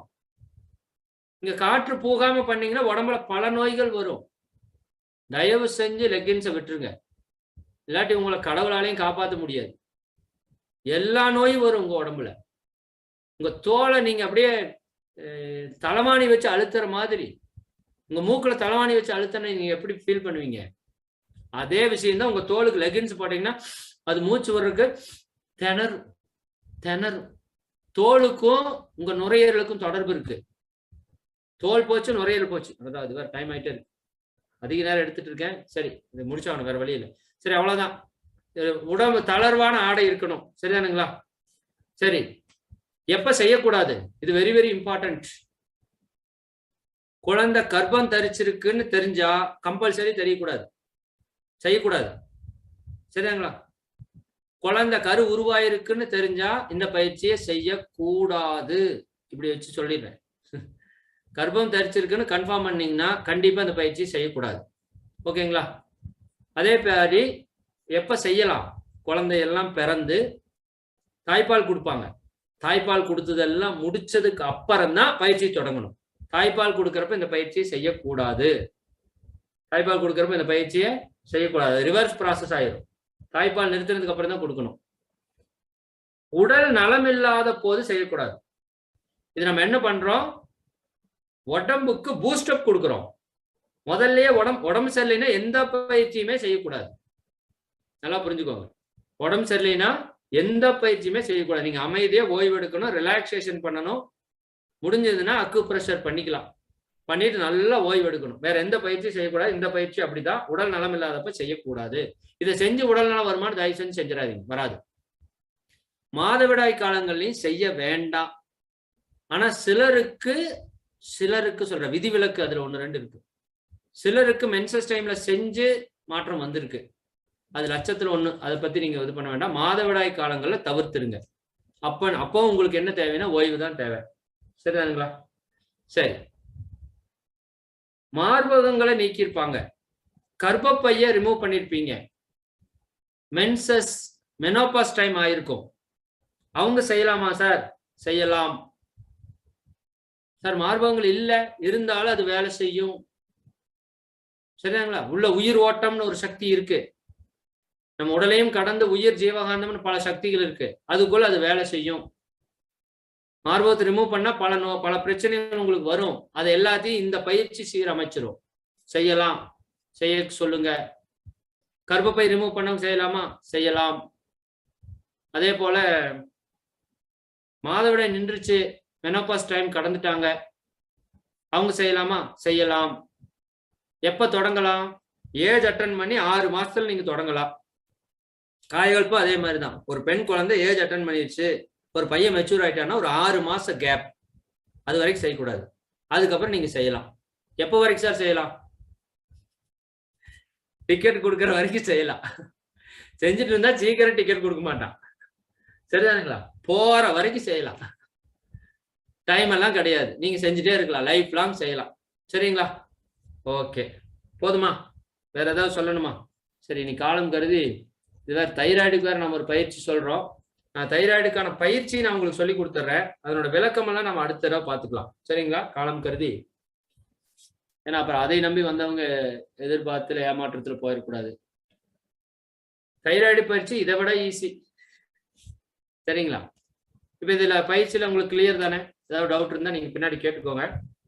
நான் மருத்துவர் கிடையாது, அது முதல்ல ஞாபகம் வச்சுக்கோங்க. நானும் டாக்டர் கிடையாது.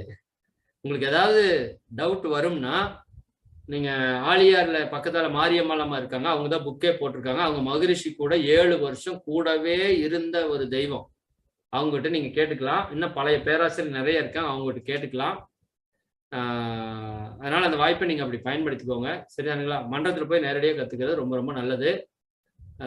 எல்லாத்துக்கும் தயவு செஞ்சு சொல்லிக் கொடுங்க. இதுல ஆண்கள் இருந்தா கூட நீங்க தயவு செஞ்சு இந்த மாதிரி ஒண்ணு இருக்குதம்மா பாத்துக்கம்மான்னு சொல்லியாவது இது பண்ணுங்க. பயிற்சி செய்யாதவங்களுக்கு இது பலனை கொடுக்கும். தயவு செஞ்சு இது பண்ணுங்க. ஓகேவா? ரைட். இப்ப ஆமை பயிற்சிக்குள்ள போலாம். இதுவும் பெண்களுக்கு தான் நிறைய பிரச்சனை. தைராய்டு பாராதைராய்டுன்னு இங்க சுரப்பிகள் இருக்கு. இந்த சுரப்பிகள் ப்ராப்பரா வேலை செய்யுமான இது ப்ராப்பரா வேலை செய்யலைன்னா உடம்பு ஒன்னும் ஒபேசிட்டி எப்படி ஆயிருது உடம்பு. சரிதானுங்களா? ஹார்மோன் எல்லாம் ஃபுல்லா இன்பேலன்ஸ் ஆயிருது. புரியுதானுங்களா? உடம்புல பல உபாதைகள் ஏற்படுது. உடல் வெயிட் போடுறது மட்டும் இல்ல, பிபி இன்க்ரீஸ் ஆயிருது, சுகர் ப்ராப்ளம் வந்துருது, கால்கள்ல வெயிட் தாங்க முடியாம கால் வலிகள் மூட்டு வலிகள் ஏற்படுது. இன்னும் பல நோய்கள். நீங்க தைராய்டுன்னு எடுத்துட்டீங்கன்னா உங்களுக்கு எல்லாமே தெரியும். டிஎஸ்ஹெச்ல இருந்து எல்லாத்துலயும் நீங்க அது பார்த்தலாம்.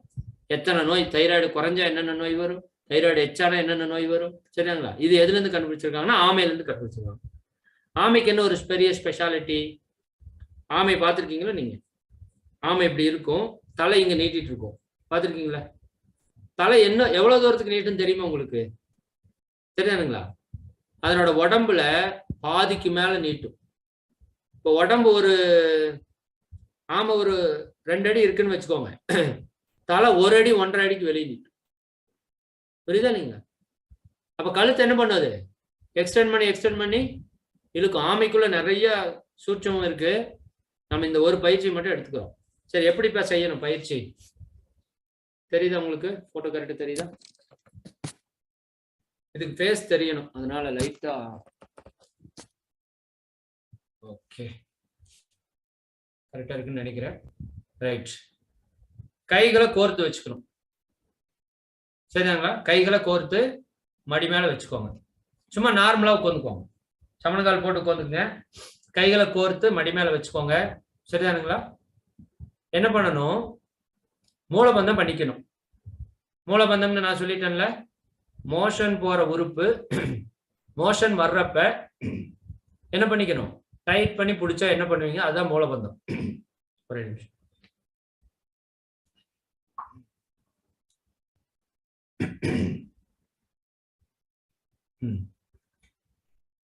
மோஷன் போற உறுப்புல மோஷன் போறப்ப போறக்கு வழி இல்லைன்னா நீங்க டைட் பண்ணி பிடிச்சுக்கணும். அவ்வளவுதான். சரிதானுங்களா? அப்படி டைட் பண்ணி பிடிச்சுக்கோங்க. அதுக்கு பேர் மூலபந்தம்னு பேரு. கைகளை கோர்த்து வச்சுக்கோங்க.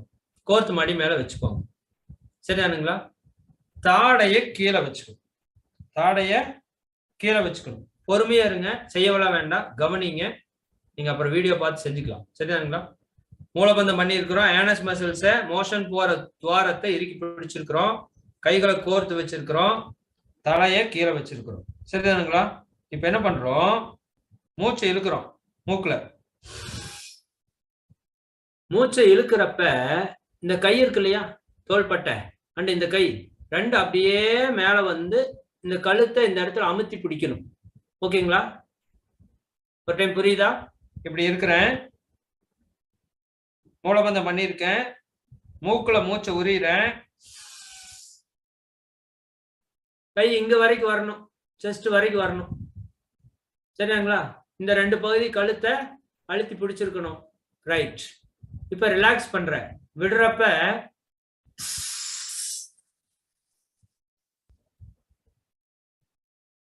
ஓகே. மேல இழுக்கிறப்ப காயகல்பம் பண்ணவங்க மிக எளிமையா பண்ணலாம். காயகல்பம் மேல கொஞ்சம் டெக்னிக் மாத்திருக்கோம், அவ்வளவுதான். சரிதானுங்களா? மூலபந்தம் பண்ணிக்கிறோம், கையை கோர்த்து வச்சுக்கிறோம், கீழே வச்சிருக்கீங்க. தலை சின் வந்து எங்க போய் முட்டணும், இங்க போய் முட்டணும் முடிஞ்ச வரைக்கும். சரியானுங்களா?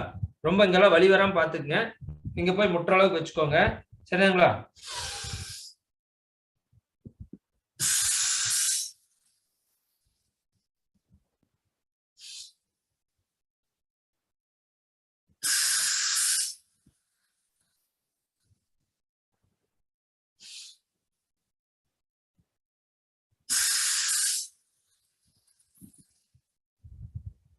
ரைட். குறைஞ்சது 10 டைம் பண்ணலாம். கிளியர்? இதுல ஏதாவது டவுட் இருக்கா உங்களுக்கு? மூலபந்தம், கைகளை கோர்த்து வச்சிருக்கிறோம், உடம்பு ஸ்ட்ரைட்டா உட்கார்ந்து இருக்கிறோம். சரிதானுங்களா? தலையை நல்லா கீழே வச்சுக்கிறீங்க. இது ஃபர்ஸ்ட் நீங்க பண்றப்ப என்ன பண்ணுங்க, இந்த இடத்த தூக்காதீங்க. நான் சொல்லி கொடுக்குறப்ப அப்படித்தான் சொல்லி கொடுக்குறது. ஃபர்ஸ்ட் நீங்க பண்றீங்கன்னா உட்கார வச்சுட்டு மூலபந்தம் சொல்லாதீங்க. முதல்ல என்ன பண்ணுங்க, இப்படி வச்சுக்கப்பா, மூச்சை இழுத்துட்டே கையை மேல கொண்டு வாப்பா. சரிதாங்களா? மூச்சை விட்டுட்டே கீழே போ, இஸ்ன்னு விட்டுக்கோ. இப்படி ஒரு 4 தடவை செய்ய சொல்லுங்க. அதுக்கப்புறம் என்ன பண்ணுங்க, இதே மாதிரி பொசிஷன் வந்துட்டு தம்பி கையை மூக்குல மூச்சு இழுக்கிறப்ப தலையை மேல தூக்கோ.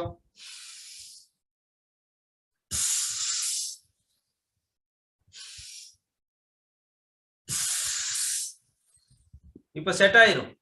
3வது தடவை என்ன பண்ணுங்க, இப்ப என்ன பண்ணணும்ப்பா, மேல வர்றப்ப கையை இப்படி மேல தூக்கி இப்படி கழுத்து அழுத்தி பிடிக்கணும்ப்பா. அவ்வளவுதான். 3ஐயும் சேர்த்திக்கோங்க.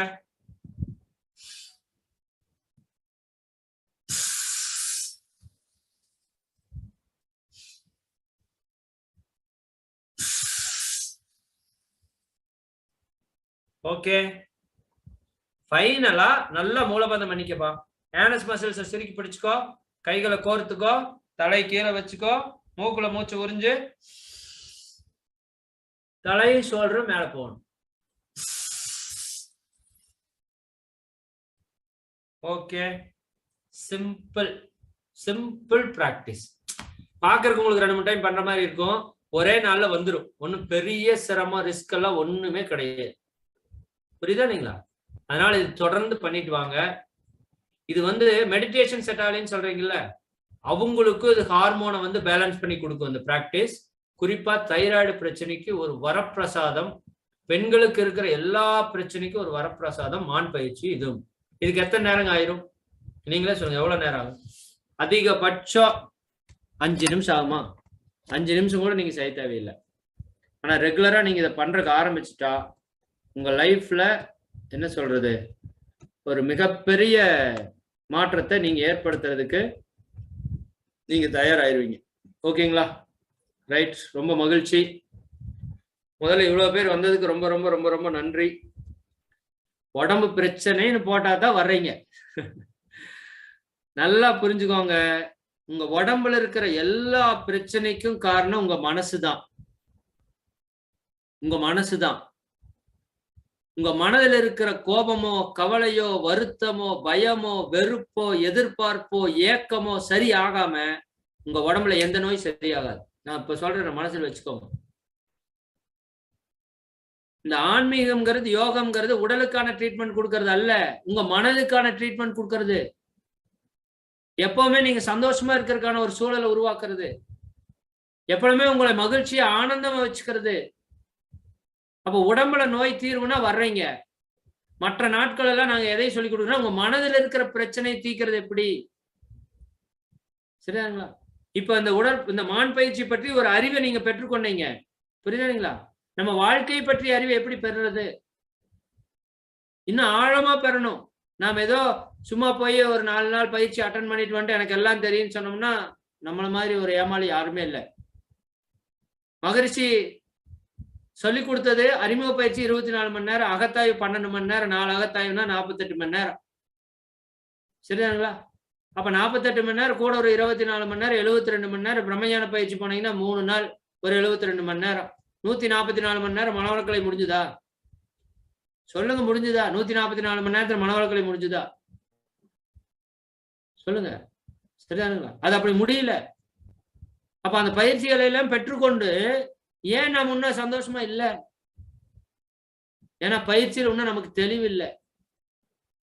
பயிற்சியில தெளிவில்லாதங்காட்டி பயிற்சி முறையா பண்றது இல்ல, பயிற்சி பண்ணாதங்காட்டி எப்பவும் போல இருக்கிறோம். நீங்க உடல் நோய்க்குன்னு இவ்வளவு பேர் வர்றது எனக்கு ஒரு பக்கம் சந்தோஷம், ஒரு பக்கம் வருத்தம். ஆஸ்பத்திரிக்கு நிறைய பேர் போற மாதிரி உடல் பிரச்சனைனா நீங்க நிறைய பேர் வர்றீங்க. இதை ஒழிக்கணும், இதை மாத்தணும். நீங்க கண்டினியூவா வரணும். இன்னைக்கு வந்தவங்க தயவு செஞ்சு நீங்க கண்டினியூவா வாங்க.